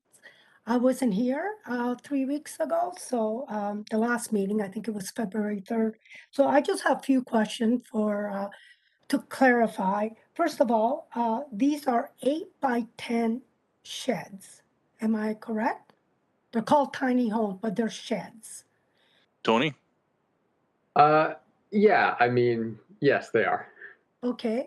Also, what happens in the summer when it's really, really hot? I know I've been in my shed and it's really hot. Is there air conditioning? And in the winter, is there heaters? Yes. So through you, Chair, there are heaters in the winter, and at least in the Kitchener model, residents installed air conditioning units in the summer. We also insulate to a very high standard. So in such a small home, we insulate the floors, walls, and ceilings either with Roxol, with R14 insulation and a vapor barrier, or spray foam. These allow for a really, really good temperature retention. So a very small unit can keep the unit placed in a comfortable spot. Thank you. Councillor? I just want to ask, is this supposed to be temporary till we find them a place? Or are we going to open them everywhere and say, here they are, you're invited to come and we'll build them and they will come, sort of say? Or are we trying to get them better place? Maybe, I believe tiny homes, we should have tiny homes, but shed, I don't understand it that well. So is this temporary, my question? It was called emergency transitional housing. So it's temporary. It's temporary. So Correct. we're not there to keep building them all over the city so that, you know, we have more that choose that. And the reason why I'm asking is, I think it was Tony that you said that they have to follow the rules. They have to do certain things. Can you tell me the difference then between a shelter and these tiny homes? Tony? I saw Julia desire to speak on that. Julia, would you like to go first? No, okay. No, I think you should. Thank you, Councillor Pauls. Through you, Chair. So there were a few things there that I just would like to sort of make sure I get all of your things there. So the City of Hamilton has a well-done plan to end chronic homelessness by 2025, as was mentioned earlier in this meeting. Ideally, then these would no longer be necessary, and they would no longer have to exist within that plan, and that is a goal. So that's the one piece of it. The other one is the distinction between a shed and a shelter. So one thing that I've learned working in this community for as long as I have, helping launch and stabilize a better tent city, and now working with HATS, is that what someone like us through a middle class lens may see as a very, very small, very little garden shed, for someone sleeping on a warm air grate or in a tent is an absolute revelation. So it's one of the challenges in dealing with folks who do not have lived experience or work directly with this community is the understanding that it's not a perfect tent city, it's a better tent city. That's the Kitchener model. It's a better tent city. It's not a perfect tent city. It's a better solution. It's not a perfect solution. But what the real onus is to realize that, well, it may not be the place where you or I choose to live. It is the place that is far better, safer, and more controlled for the folks who are currently experiencing unsheltered homelessness, allowing them that stability to rebuild the next step in their lives and move on to a different housing solution. Finally, what was your last question? I just want to make sure I get everything you had a concern about. Just about following the rules and why shelter would not supply that. Because in shelter, I heard many times it's because, there's rules and sometimes, their situation, they cannot follow those rules. Absolutely, yeah. And again, speaking to the Kitchener model, here in Hamilton, these are the conversations that I'm having with individuals. The rules are set by the people who, in concert with the founding group and the people who live there, as to what they see as being a safe and stable community. Now, with the Kitchener model, the one that we've seen succeed, the way that I see it is there's a spectrum between freedom and security. So in the shelter system, you do receive a lot of security with the round-the-clock staffing, the no-touch rules, the at least in Kitchener, a level 2 shelter has a prohibition on any kind of substance use, those types of things. They give you a fair amount of security, but at the cost of a great amount of freedom. And everybody makes different choices with their life and where they fall on that spectrum.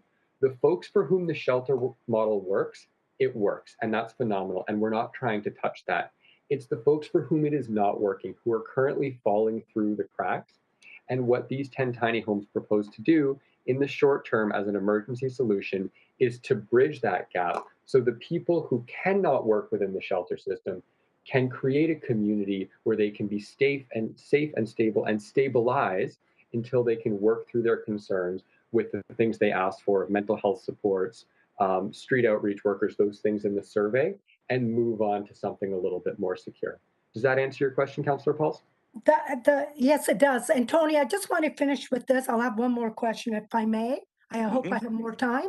You have 3 minutes. Okay, great. And Tony, I see when you explain, you have passion, and I really appreciate your passion towards what you've learned and what you're bringing to the table.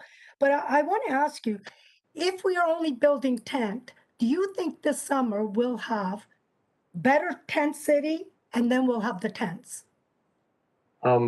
Through you, Chair. But we have more. That's what I'm saying. We'll have 2 separate tents and better tent cities. Personally, yes. So through you, Chair. Thank you, Councillor Pauls. I appreciate that, and I care very deeply about these issues, and I believe that better is possible. And I think that's one of the core things of this model is better possible. With the summer, will 10 tiny homes change the homelessness scene in Hamilton? According to the numbers that Julia brought up, probably not. It probably will not completely fix and end all homelessness in Hamilton, but there is a great team working on homelessness in Hamilton. I've seen it through these meetings. I've seen that you folks have good work that you're doing. Will it radically change the lives of 10 people and prove the model and show that, for those people, better is possible? Yes. Will it save people's lives? Yes. Will it get people into more stable communities where they can take the next step in their lives? Yes. And in working with these individuals one-on-one, I do see the statistical side, and those numbers are disheartening. But if this project is to succeed and go, there will be 10 less people in danger in the city of Hamilton. And for me, that is a win. So thank you for your time. And thank you. And thank you to the delegates, and nice hearing from you, and all the best. Thank you. Thank you. I believe that is everyone from our committee. Councillor Farr, you'd asked to ask a few questions, so I'm resetting the clock. You're all set to go, sir? Thank you, Mr. Deputy or Mr. Chair. Since Tony is on, I did have a few questions. Tony, you said you were, through you, part of the the origins of Better Tent Cities, right alongside Jeff Wilmer, then I guess. Tony? Thank you, Councillor Farr, and through you, Chair. Yes, so I was not, when I came on board at a Better Tent City, we had 12 uninsulated homes with no electrical, and they were stud framed. By the time I left, we had 42 homes fully insulated, finished, electrical, and permanent kitchen and shower processes on the way. So while I was not there for its inception, I was there through the development, 2 moves, and full renovation of the project. Councillor? Where was that original location again through you? That was at Lot 42, the property owned by the late Ron Doyle.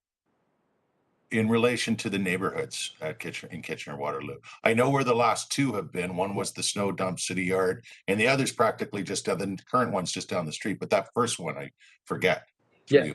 Yeah, so it was at 41 Ardelt Place in Kitchener, probably about 150 meters from the current site of the project.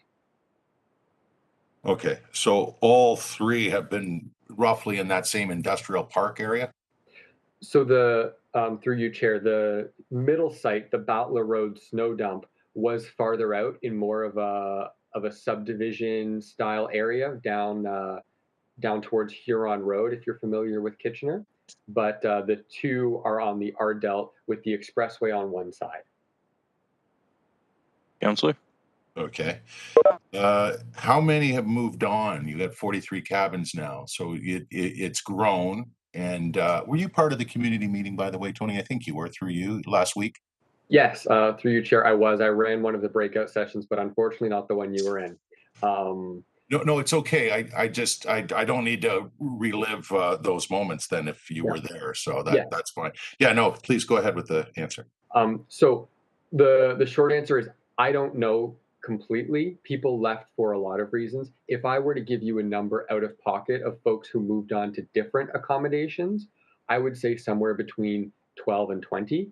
But I don't have hard data for you on that. 12 and 20. So you mentioned in one of your answers after your presentation that it's agreed upon no tents. Do you think that it's a little easier to police, for lack of a better word, that given the location that you chose?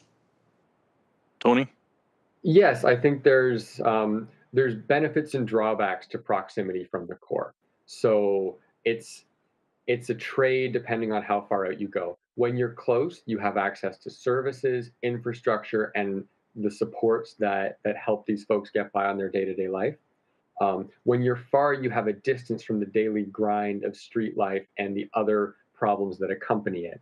So what's really important is finding a balance and realizing where your weak spots are, being clear-eyed about that, and then working as a program, as a municipality, and with the residents in the community, so that the people living there, to see those weaknesses and work through them. And all the services at the industrial park you're at now, and I've been there a few times, it's a successful community, no doubt. Mr. Wilmer said that the biggest challenge that you were part of was finding the right location. He shared that with us just 2 weeks ago in committee. I think you probably have found the right location there. And all of the wraparounds come to the residents, correct? Yes, someone in this meeting already, through you, Chair, sorry, used one of my favorite movie references. If you've seen Field of Dreams, if you build it, they will come. The people who operate support services, especially in this community, are caring, hardworking, diligent, and endlessly dedicated. When you create a stabilizing community, in my experience in Kitchener, they will do their best to find a way to do that, often through support of creating mobile services. But again, it's all about trade-offs. Thank you. Councillor Farr? Is there, in your expertise, and clearly you're an expert, Tony, I'm counting 8 similar models to KW across the country, Canada. I'm not worried about Seattle, but just across the country, there's 3 Homes for Heroes in Edmonton and Calgary, and I think Halifax now. But what's your count? How many are similar to KW? That is an excellent question, Councillor Farr, that I believe is better suited for Jeff Wilmer to answer if you're in correspondence with him. Yeah, I would defer that question because I don't want to give you any information that isn't accurate. Okay, appreciate it very much, and I appreciated your answers. Initially, this KW Better Tent City was the model that inspired the work here, and I'm just trying to get a handle on where maybe the model has changed. Might not be able to, and totally would understand if we can't get those answers here today. Real quick, through you to Ed. So I'm looking at page 11 of 14 of Appendix A, and so that's where in writing we can read what it is you're asking for in the form of a motion of this committee, of which I cannot participate in voting on, but regardless, is it bullet number 2 under request of the city? I don't have that in front of me, but it's the one I read a bit earlier. Does It the clerk starts- have your motion? Does somebody have your motion that I could look at just to be sure what you're Do you asking? want me to? Would you like me to read it again? No, is there any way I could get it in writing? Can someone shoot it my way? I'm curious. You sometimes in a situation like this will put it up on the, or maybe the clerk knows it is actually part of the agenda, page 11 of 14 of Appendix A. Anybody? Madam Sorry, Clerk? Councillor Farr, are you referring to the report as opposed to the delegations? Sorry, good question through you, Chair. I should be more clear. Ed, as a delegation, asked that I think 2 motions be considered here today. He read those out, then he read them out again, and I couldn't write fast enough. But then I remembered in Appendix A of the report, there is a request of the city page 11. I'm just trying to get the wording, All right. what Ed is requesting without it being verbal. If I can ask the delegate, Ed, is that the text you sent me yesterday? Yes, it was. Okay, bear with me for 1 minute and I will grab that. Okay, while you're doing that, Ed, Yes, sir. thank you again, through you, Chair. You said, did you say any site in the lower city now has this new challenge that you've recognized in terms of, was it radial separation to residential care facilities? Just about anywhere in the lower city through you? I believe so. That I haven't seen a plan for a while, but the last project I worked on, I think it might have been the Linwood Hall matter that we dealt with a few years ago. There was a map that was produced that showed a 300-meter distance separation from all of the emergency services or emergency shelters and residential care facilities, and they all tended to overlap. And there were not many areas where that conflict did not exist. Okay. Councillor? Yeah, that's it for Ed. I am going to, at the appropriate time, ask Jason a couple of questions based on what Ed has mentioned. Yes, sorry, and Jason may be able to give you more details on that overlap. It's in a. I'm not sure if it's in the bylaw or just in a report that we saw. We can come to that when we deal with the report. Through you to Julia. Okay. Julia. You have 1 minute left, Jason.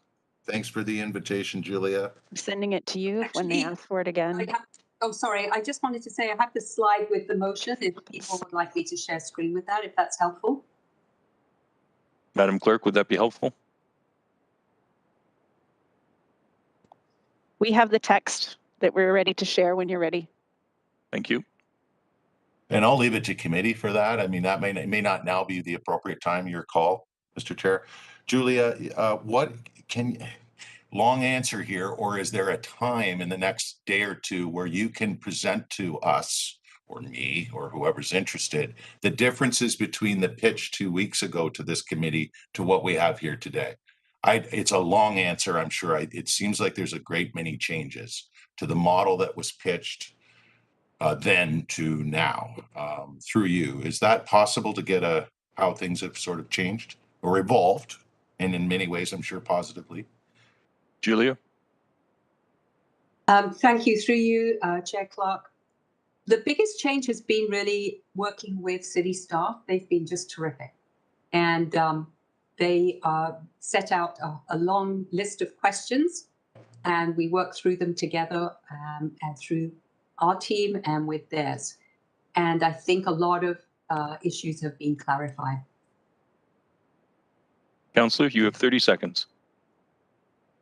I'm talking about the model. So the model was, I think, quote unquote, Mr. Cooper 2 weeks ago said, we want to be like Kitchener-Waterloo. That model says all wraparound supports go to the community.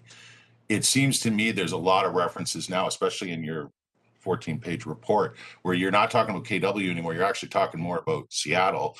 And I don't know if maybe the model has, I would say in some cases, changed dramatically. In others, maybe it's for the good, but there's a lot to decipher from even from the letter you sent to the residents of Ward 2 to invite them to that meeting.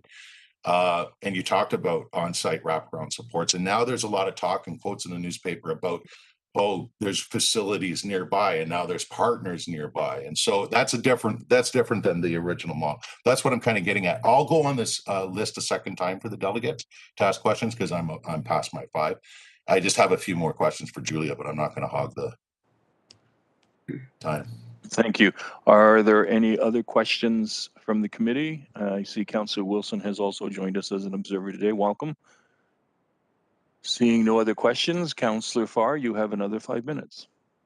Good, we can breathe, Julia. So 50 people, I see.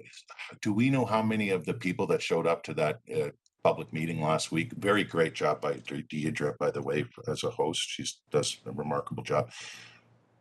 How many of the 50 were from the catchment area where you dropped the letters? Julia? Just to go back to your first question, the model has not changed much. It's now a made in Hamilton model. And just as we said before, the existing services that support this group of people have all, they would just extend their services to wherever we are, wherever our site is. And as Tony mentioned, it actually makes their life a lot simpler because there's one place to get a group of people rather than driving around and trying to find where everybody has gone. Your second question about the community outreach event, and it's just one of many that we're holding. We certainly, as you mentioned, dropped flyers around the SJAM site, and we were very pleased to see people who actually lived in that area. We did not necessarily count how many people were residents. And also bear in mind that if SJAM does not end up being the most suitable site either for our program or for the city, there were residents of Hamilton who cared about this issue and who were willing to give up an evening of listening to what we were offering and providing their feedback as well. I hope that, does that answer your question? Councillor Farr? Through you, no, but I absolutely enjoyed the hour and a half and absolutely saw a lot of familiar faces who have been longtime advocates on housing and homelessness. Very smart people, smarter than any of us, and very passionate people.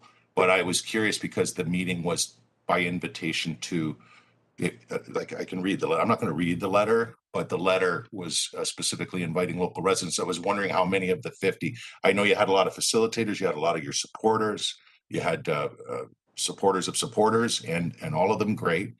Many of them familiar to me, but I was just curious because my facilitator ended up being in a strat session table, and that facilitator did ask the question, who's answering from the letter? And there was nobody actually from, I don't think there was nobody in my group. So I was wondering if all the facilitators asked that same question, therefore you would know. It's no big deal, Mr. Chair. Hello? Well, we would like to get an answer if we can. So, Julia, how many residents from the area were in attendance at that particular meeting? We estimated 4, but I wouldn't want to say for sure because not everybody wanted to, didn't ask people where you lived, except maybe in your group. But I know in my group there were 2 people, and we had 4 groups. The point being, though, that we invited people, and we also was posted on our website. And the great thing about that event was we had a lot of volunteers coming forward wanting to get involved. So I hope that answers your question there. Thank you. It does. Thanks. Councillor Farr, please proceed. It does. Thank you. So back to, I just want a better understanding. You're still following then the KW model. You did answer that the supports will come. It'll be good because you'll know where everybody, the people that support the residents know where everybody is. KW is full on site at their current location where the visits come to the community, and that's led to the success. And I really appreciated the answers from Tony to that end. But the budget page of your document, page 14 of 14, so it says not included. I'm just trying to get a handle on kitchen facility, which we heard about 2 weeks ago. You would have kitchen equipment, laundry facility, laundry equipment. There's a number of things in red that are not budgeted.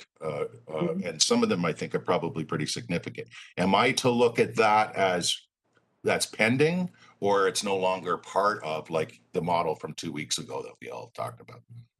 Julia? So those were put in because we just don't know.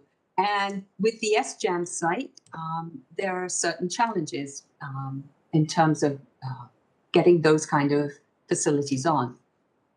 As mentioned earlier, in terms of kitchen, the residents definitely would love to be able to have cooking facilities. It may just not be possible at the SJAM site, and Wesley Urban Ministries has offered to provide meals. So that's one way around that. Some of the other items on that list were we just don't know how much the Electrical Authority of Ontario charges or would charge to come on site and look at the hookups that we would put on. We also haven't, because we don't have a site confirmed, we also haven't had a chance to invite electricians on site, for example, and give us an estimate of what it would cost to put cables down and feed off whatever electrical source was available. So these are some of the things that, as Ed alluded to, until we know which site we're working with, there's a lot of unknowns. And that's why we felt it was important to put them on the budget list so that there was awareness that these were some numbers that we just don't have right now. Thank you. Councillor Farr? Okay, so things that are pressing like kitchens and showers, you definitely will endeavor to get that number, but what I'm hearing is not until you know the site, you can't answer that. Okay. Yeah. And sorry, go ahead, Julia. Yeah, sorry. no. Through you, Chair Clark. So we've come to a plan with Wesley Urban Ministries, as I mentioned in my presentation, that they are happy for our residents to come down to their facility on a schedule and use their showers and their laundry facilities as well. So that was a big win for us, and we're really grateful to Wesley. They've been terrific. Thank you. Councillor? So I appreciate that it's viewed as a big win, and I'm just sort of trying to hone in on, an original concept, and that being an on-site 100% pretty much services to make the community work like all the others. But now you're talking about, well, it's ideal. Well, it's an ideal location, perhaps. The arguments are now because just down the road we can get this and this and this and this. So, and that for me, I thought was, really, really what's, I think, in the other 8 examples across Canada, none of which are in the downtown. All of them average about a 45-minute walk to the core. Some are much longer. Some are a little shorter. Calgary's 22-minute walk. But they all have that same thing in common. There is no visiting nearby supports. It's a community that's been created. This sounds like it's maybe straying from that, and maybe it's just temporary. But what we talked about, Julia, you and I at the last meeting 2 weeks ago, you had said that before individuals can gain access, there needs to be this assessment and the supports put in place. But that to me sounds like, as well, through you, can you just confirm that would be no longer the case, at least on an interim basis, with what you're pitching? Through you, Chair. Julia? I'm struggling a little bit because I actually went back and watched the video of our conversation, Councillor Farr, and I actually I don't recall saying that, and it wasn't on the video. What was mentioned, though, was housing first as a principle. So the idea, let's house you, and then we'll sort out what you need. And I understand that's the city's approach too, which is, it sounds like the best possible approach. Councillor Farr, you have 1 minute, 20 seconds. So I can't read the transcript of the conversation. I went back and looked at it too, Julia. That's okay. Look, I, again, love the concept. I think we can make it as good or better than the Better Tent City in KW. As everyone knows, especially those who attended the 50 or so, I'm struggling for the location. What's before your committee today and ultimately council in a week is not moving quickly. It's actually saying let's continue to work together, but get some of the answers that we actually do not have yet. I'm not looking to ask any more questions other than to Jason Thorne, just for clarity on what we heard maybe 2 weeks ago and what we're hearing today. But thank you very much. I appreciate it and love the concept. A little iffy on the location. Thank you. Thank you, Councillor, and I will come back to you once we have received the delegation's presentations and we go to questions of staff. Mr. Fothergill, I saw your hand wave for a moment there. Wasn't sure if you were going to try and answer Councillor Farr's question or something Yes, else. maybe if we can, since there's three of us here, if we can weigh in a bit. I think Julia is right. The principle and the intent, the objective of the project hasn't changed. Elements of the project have changed, and one of the reasons they've changed is since we've started this, it's been amazing how many groups have come forward and said, "How can we help?" Businesses have come forward, service providers have come forward, different groups have said, "How can we help?" And if as these people help, then those elements of the plan change a bit, but it just makes it better. And I think the changes that we're seeing are a reflection of how much this community wants to get behind this project and offer services and supports that we weren't even aware of before. So if things change, we don't have all the answers. It is uncertain, and it may change in the future, but I think it's a good change, and it's a response to people saying, how can we help and make this better? Anyway, I just wanted to add my 2 cents worth there. Thank you very much. So as we move through it, it's really becoming a Made in Hamilton model as opposed to a KW model. It is. And one of the things that Tony told us from beginning was, you know what, this is what happened in Kitchener, and where we are now is a lot different than where we were when we started. We're a lot better positioned. Here's our experience. You can make it better for Hamilton, and that's what we're doing. And each week, I think it gets better and better. But at the same time, we're also looking at putting something in place in April, so we've got to keep moving. Thank you, sir. Councillor Farr, you have 32 seconds for a supplementary question. I just think, and Ed knows, I really appreciate his input and the fact that he's behind this, but I would suggest that there may be changes from even 2 weeks ago and changes that were talked about at the community meeting I attended that were not part of the original conversation that maybe are not insignificant as is being suggested. If you're really following the models everywhere else, that's my suggestion. And that's, again, I'm a layman compared to some of you experts, but the Made in Hamilton suggestion or solution that's being referenced in Appendix A and here today, it's apples and oranges in some categories, which maybe changes the definition of what's trying to be achieved here. And ultimately, this city has to look at all of the variables. And there's certainly some that are mentioned in the report that's before you that I think need some serious consideration. But I appreciate it, and I'm not surprised people are stepping up saying, come to us for showers, walk this way for food, or go here for... I'm not surprised by that. That's Hamilton. Thanks. That is Hamilton, absolutely. Thank you, Councillor.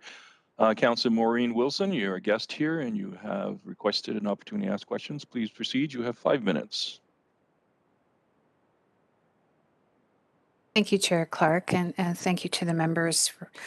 My questions may not be in order, and I apologize, and I'll look to the chair, and I will not take any offense if they've already been discussed, and I'll just review the tape as I normally do. But in answer to one of my colleagues' questions, and I think it was Mr. Fothergill who answered, I'm just seeking clarification on the subject of behavioral issues. Because of acuity issues, he said, we will have a way to deal with that.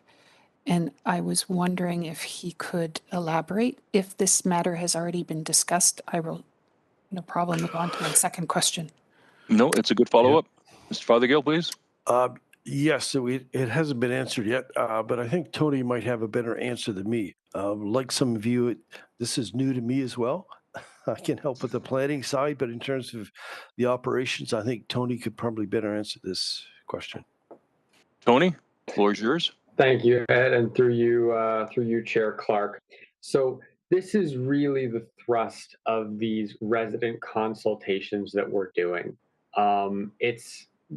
That's the core of it. And to be frank with you, we are not done. This was an interim status update on where we're at in terms of involving and putting the folks who know the most about this at the center of that process. So behavioral issues will be an issue. This is a population that is challenging in at least some ways. And they're all very different and they're all very unique. Those are the questions that we are asking the people currently living this life on the street. If you lived here, who would you want as your neighbor? What's too far? What should be against the rules in this type of shared system? And what should happen to somebody if they break those? Those are verbatim questions that I've had the privilege of having 21 independent conversations with people currently sleeping rough about, and we're getting great feedback. We're just not there yet at the point where I can give you something because we haven't heard from enough people. Thank you, Councillor. Thank you. I appreciate that answer. A supplementary to that then, in trying to consult and get a better idea of this, for lack of a better word, protocol, once that is defined, in terms of the sequence of your consultation, will that be part of your final submission, if you will, to the neighborhood, and then by extension to committee, or vice versa? Tony?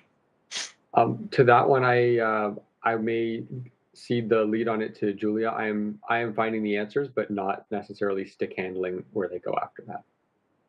Julia? Sorry, Councillor Wilson, could you just repeat the question? Mm-hmm. I can try. Thank you. It was the topic, of course, is one of I was seeking clarification on how you will be responding to behavioral issues, and the answer that was, we'll have a way to deal with that. And if I understood Tony correctly, you're going to engage further with potential residents, coming up with an accepted and agreed upon protocol of, we're going to agree to these sort of behavioral practices or expectations.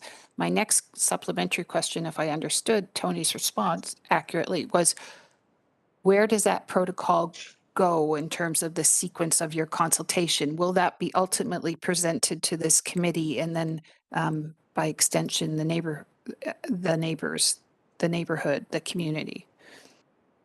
Julia? At our last meeting, I think there was a request to send over from Jeff Wilmer the template that they use, and we have looked at it, and our group are adapting that. Okay. It's like house rules. I mean, we hadn't actually thought of circulating it any wider to the neighborhood around, but that would be something we'd have to look into and discuss. But people sign an agreement, and it's like, even in our households, you make your bed, whatever it is, with our children, and there's a whole list of expectations, if you like, that residents would sign on to. Councillor? Thank you. I did have other questions, but since you've raised it, it's an agreed upon protocol of belonging into a neighborhood. But I'm trying to further understand, and I did watch that tape with the chap from KW, and I believe in that model there was someone on site permanently. And I thought your response to that was, it wasn't your expectation that there was going to be someone on site. So I hate to use this word, but who is responsible for enforcement? Because just like my neighborhood, sometimes we don't always get along, play by the rules. Julia? I'm going to defer in a second to Tony, but just to let you know, the interviews I sat on with folks experiencing homelessness, the ones I sat on, people were actually said that if there was a problem, they would be fine with either the police or the social navigator program coming to the site. I'll let Tony pick it up from there. Tony, if that's okay. Tony? Yes, thank you, Julia, and through you, Chair. That's something that, again, I risk becoming a broken record. These are questions that we're asking. They're questions that we're getting the best knowledge on of how to answer. Nobody knows how to do these things better than the people living the reality in Hamilton. And they are proposing exactly what solutions they want. I have a file of 21 answers to these questions. We just need to get some more to get a more representative data on it. Now, but to Julia's point, lots of folks have said, yeah, like they have had many good experiences with the Social Navigators program, and some of them, when I asked questions about tents or about other things, they said, bring in social navs, bring in police. Like if somebody does something, they should get charged. Again, these are the opinions of the community on the ground who I'm getting to speak with. And once we have a more full picture of that, we'll be able to bring it forward. Thank you. Councillor? Thank you. Yes, I would expect that would be an expectation. I did, my next question was in answer to a question from my colleague about that of equity, and I'm just seeking clarification on that. And it was when Julia was trying to recall the name, and I think she landed on HCCI. But in her response, Julia, you said you were seeking to engage diverse communities, quote, to get guidance in the selection process. And what I'm trying to understand in your consultation is, are you consulting with diverse communities to get consultation just on the site selection process, or are you consulting to get their feedback on the actual proposal itself? Whether they, their thoughts and sentiments about this proposal itself, not just on the selection. Thank you. Thank you. Julia? We do have letters of support from the Indigenous communities, and they actually like the program. The site is really out of, we've been offered a site, and we're open to wherever it will be. And I think that's the general feeling is, we welcome suggestions of where an appropriate site would be for the city and for our program. Thank you. Councillor? Mr. Chair, I'm actually seeking clarification not on the site. I'm seeking clarification on the proposal as such, not on the site, because I want to get back to the principles behind the proposal. And so to that end, I'm seeking clarification on, in your engagement, who have you engaged with in the community, equity-seeking groups or not-for-profits, and has the purpose of that engagement been to seek their feedback on the actual proposal itself? I'm not talking about site. So the total concept, has that been consulted on with these folks? Thank you. Yes. Julia? Through you, Chair Clark, yes, we've consulted with a Native Women's Centre and also with the YW. So it's a work in process. It is definitely, yes. Thank you. Councillor? The supplementary, have you consulted with people who work with those unhoused? I'm thinking specifically, yes, if you could identify those who actually engage with work support. Julia? I'll defer to Tony there because our consultations are still ongoing, but I'll let him answer that question. Thank you. Yes, thank you, Julia, and through you, Chair. So yes, we have. In doing these resident interviews, I'm not walking up to people on the street. That's not really, this work is based entirely in relationships. And if you do not have a relationship, you can't just come in and start doing it. So I've been working out of the Hub and the Wesley Center with some senior staff there, and they've been making introductions with me to folks, and we have had the opportunities to chat between and in those other types of consultations. So they are bringing that. And then sort of as a framework for it, there's different levels of knowledge and understanding about the community. One is the best is that direct frontline asking people who are living the life. Then there's asking the people who work with those people every day. Then there's the policy piece. Then there's the advocacy piece. Then there's all those things, right? So currently the thrust of the engagement, at least for my portion of it, is on the people actually living that life every day. But all of those are being facilitated through frontline service providers and folks who work with this population directly every day. And they have had lots of input into those conversations. Thank you. Councillor Wilson, 1 minute, 30 seconds. Thank you, Chair. Thank you again to my colleagues for allowing me this. Obviously, I don't sit on the committee. And in the context of talking about this crisis, we have acknowledged that it is as much a health crisis as it is a housing crisis. And so it would be important to me ultimately to understand that those who are in service to unhoused individuals, and we have been relying on these agencies during the pandemic to give vaccines, to check on their health and well-being, that I would be interested in knowing their thoughts around the principles of this model. And again, my focus on this as part of this discussion is not actually on the site. It is on the principles that underpin this model. And those who I would be interested in knowing who you have engaged with, including, for example, Keeping Six, HamSmart, etc., and what their thoughts are in terms of their knowledge of and experience with and in partnership that you would be doing. Those are my questions.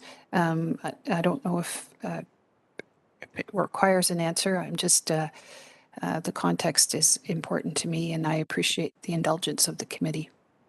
I think at this moment I'd like to seek confirmation from Julia and Tony and Ed that they understand principles that you're talking about and that that's going to be a part of their process.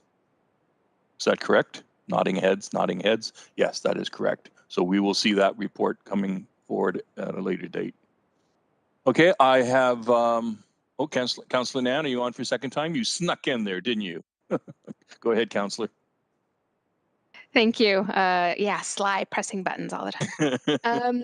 Through you, Chair, just a follow-up question that has been percolating in the back of my mind after hearing a response from delegates regarding enforcement of rules and early consultation with those who are living unhoused, indicating social navigator programs or police forces being an appropriate service to lean on when community rules are being broken. I'm just curious then, and I apologize, I did try to get through the entire proposal prior to and have been reading it while in the meeting, but I was wondering where a trauma-informed, community-based enforcement model rests in the heart of this initiative, given the experiences that we've been hearing as a council in terms of the interactions between those who are living unhoused with policing services or social navigating services as well. That sometimes is a complicated reality. For some, that is a very criminalized experience. For others, it is a very violent experience, given their own experiences that navigating as racialized individuals, Indigenous individuals, women surviving violence, women who've had to endure much. And when we communicate with and hear and listen from those social service agencies that provide support directly to those residents, that there is an emerging model that focuses on a harm reduction, trauma-informed, community-led response, emergency response model. Where does that fit in HATS? Tony, why don't we go with you first, and then I'll jump up to Julia. Perfect. So thank you, Councillor Nan, and again, through you, Chair. When you ask 21 people, especially in this community, the same question, you often get 21 different answers. Mm-hmm. So my use of my saying that they used or embraced the use of police and social navigators for certain situations was for certain people within the population. It's not that it was a unanimous thing, but some of them did say that it was that. And in that context, it was often for more serious things. One of the things that emerged as a potential through those conversations was of low-level issues and disturbances being managed by a community group, and then anything that's very more high level or severe being brought into those other realms of law enforcement, whether that's social navigators or otherwise. But through my time in Kitchener, I'm no stranger to the challenges that this population can have with law enforcement, the judicial and incarceration system, re-traumatization through the criminal justice system, all those types of things, and have been a party to it. So it's a delicate balance to walk when these folks are both in need of protection by these social systems, but are also at risk because of them.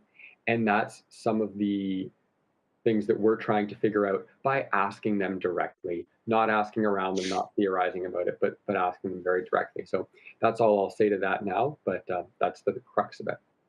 Councillor, can I go to Julia just for a quick comment? Sure. Julia, please. Thank you. Through you, Chair Clark. One thing to point out is there will be on-site supervisors. So it's not as if the residents will be completely left alone. They are, of course, a vulnerable community, as we know, but there will be on-site supervisors taking shifts. So I just wanted to make sure everyone was aware of that. Thank you. And through you, Chair, it's a big question because it is a reality in the community experienced by those who are unhoused, and definitely different groups and different individuals within the unhoused community experience different things, and our responses need to be informed by those lived experiences. And I don't expect HATS to solve the entire problem that an entire system and social service agency is trying to grapple with and find new models that are truly supportive and deepening our humanity and compassion in how we respond to self-governance, to community governance, and also to safety. Thank you. Those are my questions. Thank you very much. Seeing no further questions, I want to take the opportunity to thank Julia, Tony, and Mr. Fothergill for their attendance and all of their work that they're doing on this file. We are not done by a long shot. It will evolve, but the basic premise is there, and I think overall the committee supports the basic premises. Now, how do we make it work? I need a motion to receive the delegates' presentations, moved by Councillor Nan, seconded by Councillor Pauls. Let's have that vote. And delegates, if you could turn off your cameras and your microphone, listen to the rest of the presentation and watch it, but you won't be actually participating from the board. Okay, thank you very much, Councillor Clark and committee members, for your time. Thank you. Thank you, sir. And that vote carries 4-0. Thank you. So the report, I don't see it in my roadmap here. It should be in a box right under this at the end of page 11, no? At the end of page 11 in a box. If committee deferred consideration of the report. Yes. Yeah, there we go. Thank you very much. So now I need a mover and a seconder to put the report on the floor, which will enable us to discuss the report. So moved by Councillor Jackson and seconded by Councillor Nan. So that report is now on the floor. And councillors, you are free to ask questions of staff, and then we can have comments. Councillor Farr, you were on the list to speak. Do the rest of the committee members mind if Councillor Farr goes now? Nope. Go for it, Councillor. Thank you. They're a good group to work with here, Jason. Oh yeah, I had 2 terms, as you know. It's just a very emotional standing committee, but there's some very, very passionate members doing very, very good work, along with award-winning, nationally recognized staff. And with that, GM Burden, am I still out there looking then with what's before us today for alternate sites, as I have been charged and I've been given permission by the HATS group to do? My staff have been very, very busy, and there's a lot of hours so far put into it. Haven't had any success yet. Communicated with all of my colleagues, communicated with a lot of the faith groups that are attached to this alliance. Interesting answers by some, but they're very passionate for sure. One, Mr. Chair, had an issue with parking versus using up 10 spots for maybe the 10 options here for residents. But there's been a variety. There's been great conversations with MPP Shaw, actually. Her and I think a lot alike on a lot of these issues. So through you to GM Burden, Angela, do I have to continue? Am I continuing here, or is what is before us here today in these recommendations sort of a little bit of breather room, and I don't have to press you for 10 units once those wraparound supports were supposed to be in place? So I just needed some education on where I'm at. Yeah, and I'm cognizant of duplicity, meaning two people doing two things at the same time. We don't want to be doing that either. So, General Manager Burden, is Councillor Farr being asked to continue that search, or are staff looking at that? And if staff are looking at that, that would free up Councillor Farr's time. Thank you. Through you, Mr. Chair. I would like to say that one of the recommendations that is before the committee today is for staff to receive direction to look at alternate sites. I think there's no doubt that both HATS and the city share the same goal of finding innovative solutions to homelessness, as well as a commitment to housing first principles. While we originally were looking at the Sir John A. Macdonald site as the site of choice because of the consultation that HATS has done with the board, it is, I think it's fair to say that there is some question about the viability of that site as a location due to some of the criteria that would need to be satisfied and the readiness of the project to be implemented tomorrow. And so it would be our recommendation that the committee would direct staff to be looking for sites. I would also say that the model, there's been an incredible amount of work done in the last 10 days, but with each engagement of our community partners, there's new things that are added. We learn more about what our individuals with lived experience are looking for. That is definitely informing the model. And there are elements that HATS was not able to answer 10 days ago that they are more ready to answer today.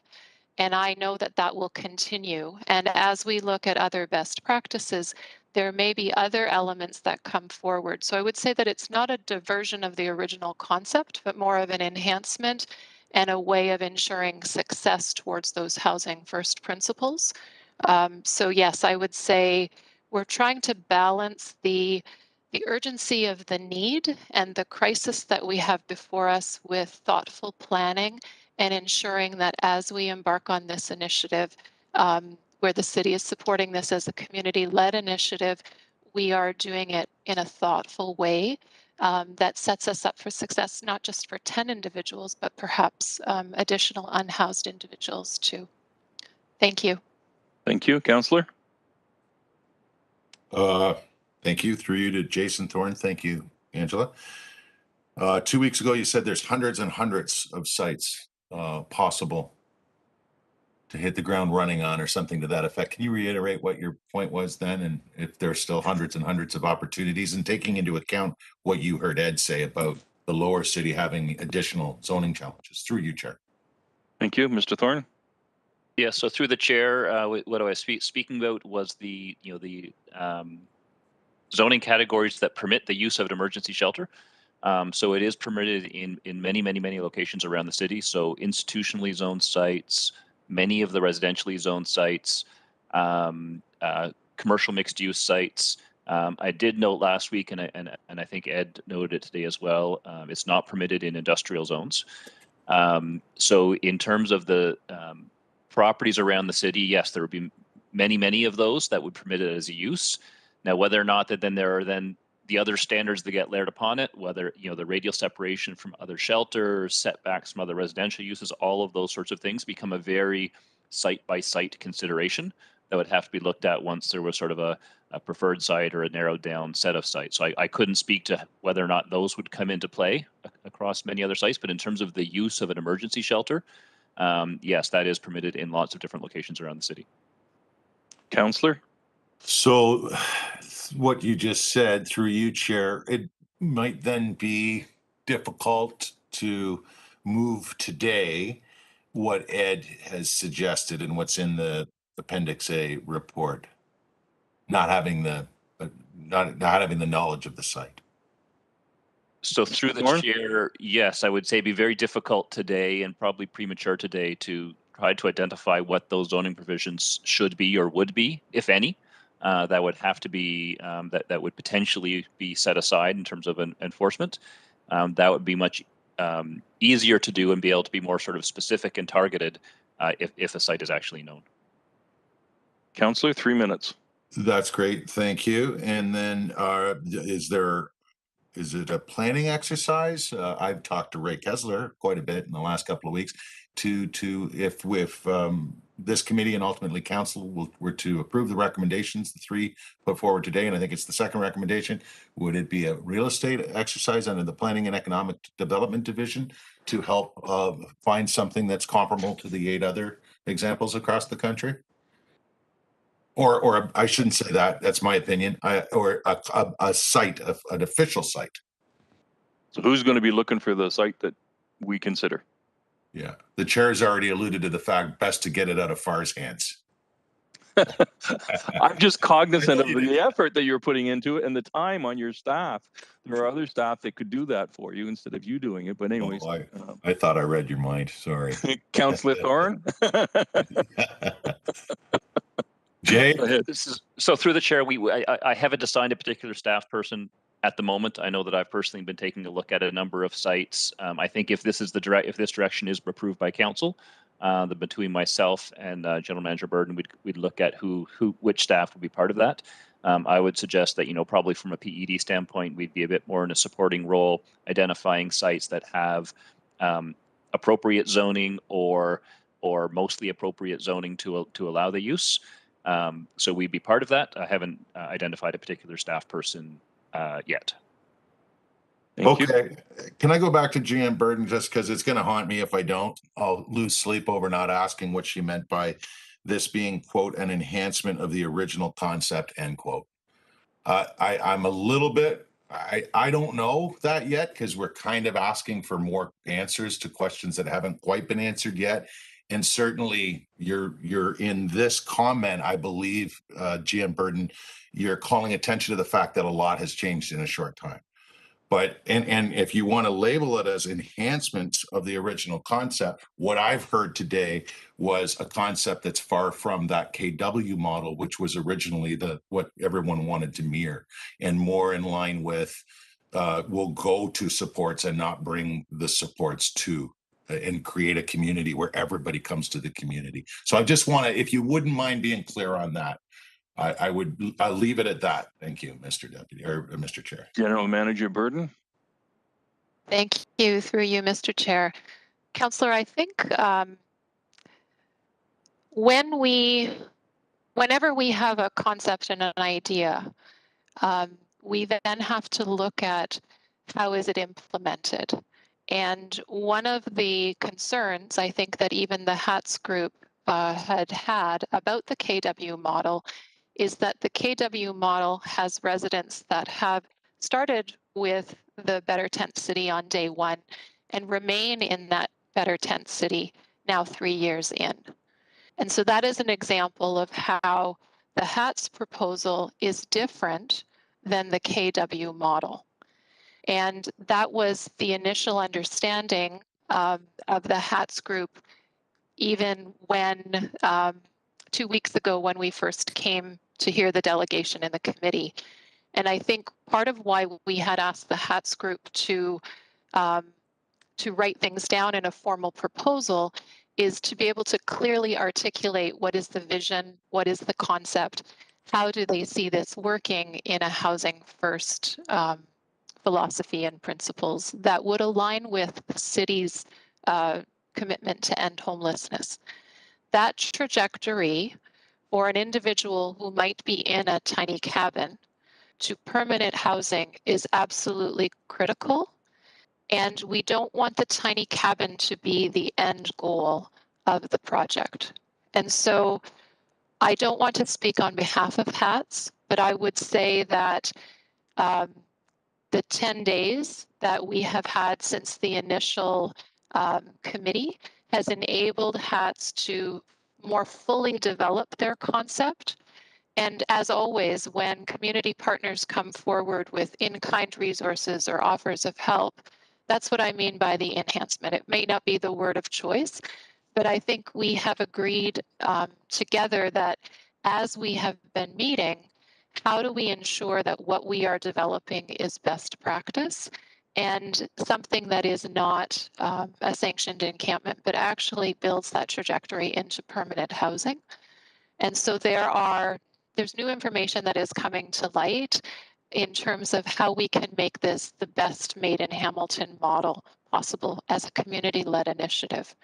So I wouldn't say that it has changed or is a deviation from the original proposal that came before committee, but I would speak to readiness. And one of the concerns that I would say staff has is that the human element of wanting to ensure that we don't have one more individual than necessary out on the streets for one more night in the cold is driving a lot of the urgency, which is understandable, but we need to make sure that what we are doing is a thoughtful, planned implementation and that all of the operational details are worked out and that council can have the answers to their questions answered so that we're not figuring it out in the moment. And so I would say that it would be beneficial for the long-term success of this model to have some more time to be working on things like finding alternate sites, to be answering some of Councillor Wilson's questions around and Councillor Nan's questions around the mental health and healthcare supports, eligibility criteria, all of those things still remain in development.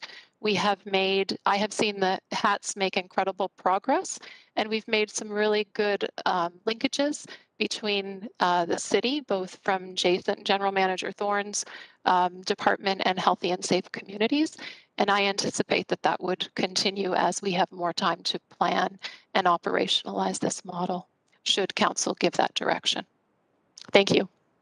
Thank you. Councillor Farr, 1 minute, 40 seconds. Well, I totally get it now. What an exceptional answer. I know what you mean now. And actually, it was referenced earlier in this debate as well. So I know what you mean by enhancement of the original concept. I'll just offer one, maybe it's a housekeeping matter for page 3 of 9 under alternatives for consideration on the report. I don't have to do it now. I could do it later. But since I have the time, it says under legal, as the HATS project continues to be developed, staff will engage with the city's legal services for additional review to identify any potential considerations and or implications as it pertains to the results of prior litigation related to encampments in Hamilton. But I don't know who can offer, is it appropriate to also say ongoing litigation, since there is ongoing litigation? Is that a consideration, Angela, or Ed, or whomever put that legal piece in? For you, Mr. Chair, if Director John could answer that, this predates me. Thank you for your answer, Angela. That was very helpful. Thank you, and I'll leave it at that. Thank you. Thank you. Did you want to hear Director John's? Thank you. Director John, please. Thought you just cutting you off there, right? I know. Come on, through the chair to the councillor.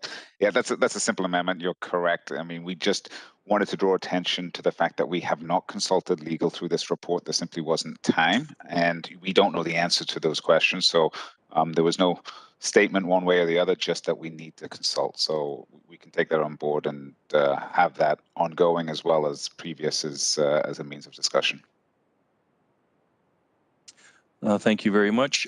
Councillor Nan, seeing as there's no further questioners, could you please take the Certainly, the chair? floor is yours. Thank you. Thank you so much. I appreciate that. So to be clear, we are dealing with right now item 8.1, which has 3 recommendations, and that is what we're dealing with at the moment. Is that correct? That's correct. Thank you. So I'm going to make comments, not questions, if I may be so bold. I believe that there is unanimity in terms of the understanding that the model that the City of Hamilton and HATS wants to put forth is an emergency transitional housing. So we are not proposing, from what I can read in this report, a situation where we are going to have 10 unhoused people living in these tiny cabins for the next 5 years. The intention is to get them off of the street, away from the cold, to get them into a place where we can provide services where they are warm, and then have directions to them by this most recent model as to where they can go to get a warm meal, to shower, to et cetera, and create that wraparound for this model. I think to Director John and General Manager Burden, we need to clearly enunciate the roles, obligations, and responsibilities of all parties that are involved. So what is this HAT's role, obligation, and responsibility? What is the city's roles and obligations, responsibility? And what is the roles and obligations and responsibilities of the tenants who will be living in these 10 units? That would, in my mindset, go to Councillor Farr's questions and Councillor Wilson's questions about how do we deal with the outlier who just doesn't want to fit into this committee or community and starts causing problems. So we have a signed agreement. In essence, in my mind, I'm visualizing a signed agreement where the city says this is what they're going to do, HAT says this is what they're going to do, and each of the residents are saying this is what they're going to do, and it's very clearly up front.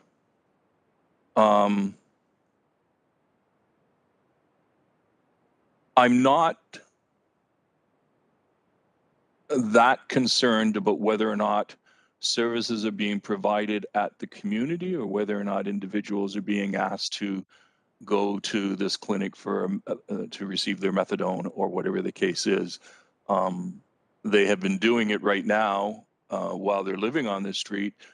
If we have a community where they know they have a home to come home to and lock the door, and they leave and they go in and utilize showers, whatever the case is, so they get the services. I was struck that I heard two answers to the question today, and I think we'll need clarification at some point. I heard that there was not going to be anyone living on site or being on site to monitor the situation and deal with issues. And then I heard that there was going to be an on-site supervisor. So now I don't honestly know which is the case. So at some point, staff would have to address that. The radio separation bylaw, it wouldn't be the first time that the city has moved forward with a project or initiative that was not consistent with that bylaw. More recently, if I'm not mistaken, we did emergency transitional housing in the basement of First Ontario Centre, which it doesn't comply with the radio separation bylaw where it is.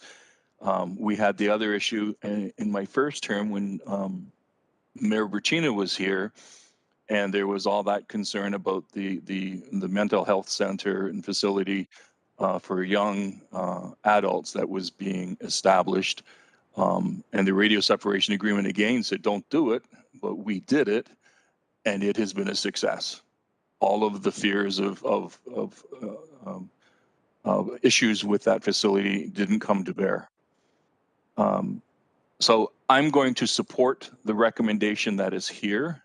I think Councillor Jackson and Councillor Farr are correct in saying, while Mr. Fothergill's suggested motion is most appropriate once we have that site, so we can understand exactly what we need to do to have that site a success. If it is going to be Sejane McDonald's site, know this going in based on what the school board is saying, it's going to be a short site. It's going to be, my expectation would be, we'd be looking for another site by the fall of 2022.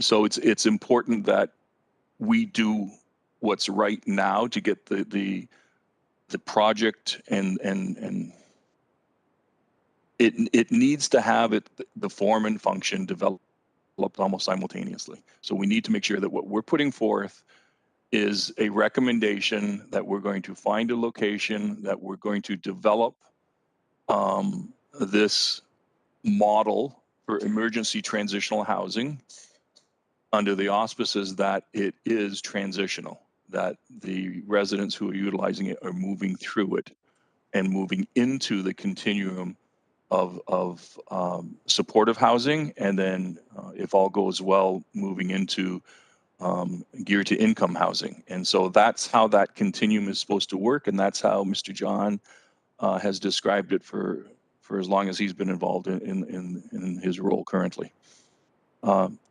That's my comments. I'll take the chair back. If there are any comments from committee members, if not, we can simply go to the vote. Seeing no comments, I need a mover and a seconder for the actual recommendation. Moved by Councillor Nan, seconded by Councillor Jackson. Thank you. Seeing no further questions, Madam Clerk, if you could put that vote up, please. Thank you. Just let me catch up here. That's gone. That's gone. Vote carries 4-0. Thank you. The next item on our agenda is item number 10.1, the provincial consultation regarding regulatory changes to the Housing Services Act. May I have a mover and a seconder to put the report on the floor? Moved by Councillor Pauls and seconded by Councillor Jackson. Are there any questions or comments on that particular item? This is our staff report back to the ministry with regards to the consultation that they've held. Seeing none, the item has been properly placed. Let's move to the vote, please, Madam Clerk.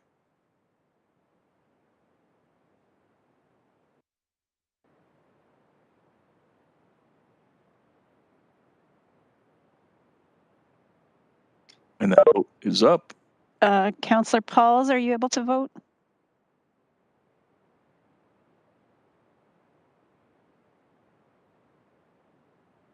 Thanks for the time today, committee. I really appreciate it.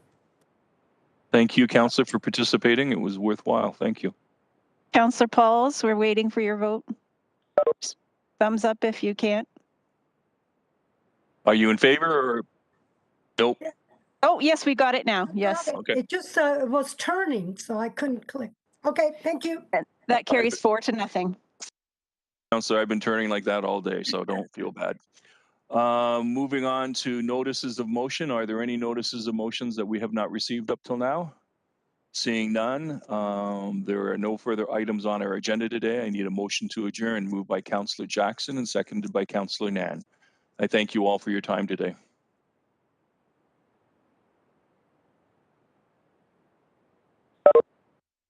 You take care, everyone. Thank you very much. That carries. Nicely done, Mr. Chairman. Unanimous. Thank you, Councillor Jackson. I appreciate that. Have a great day.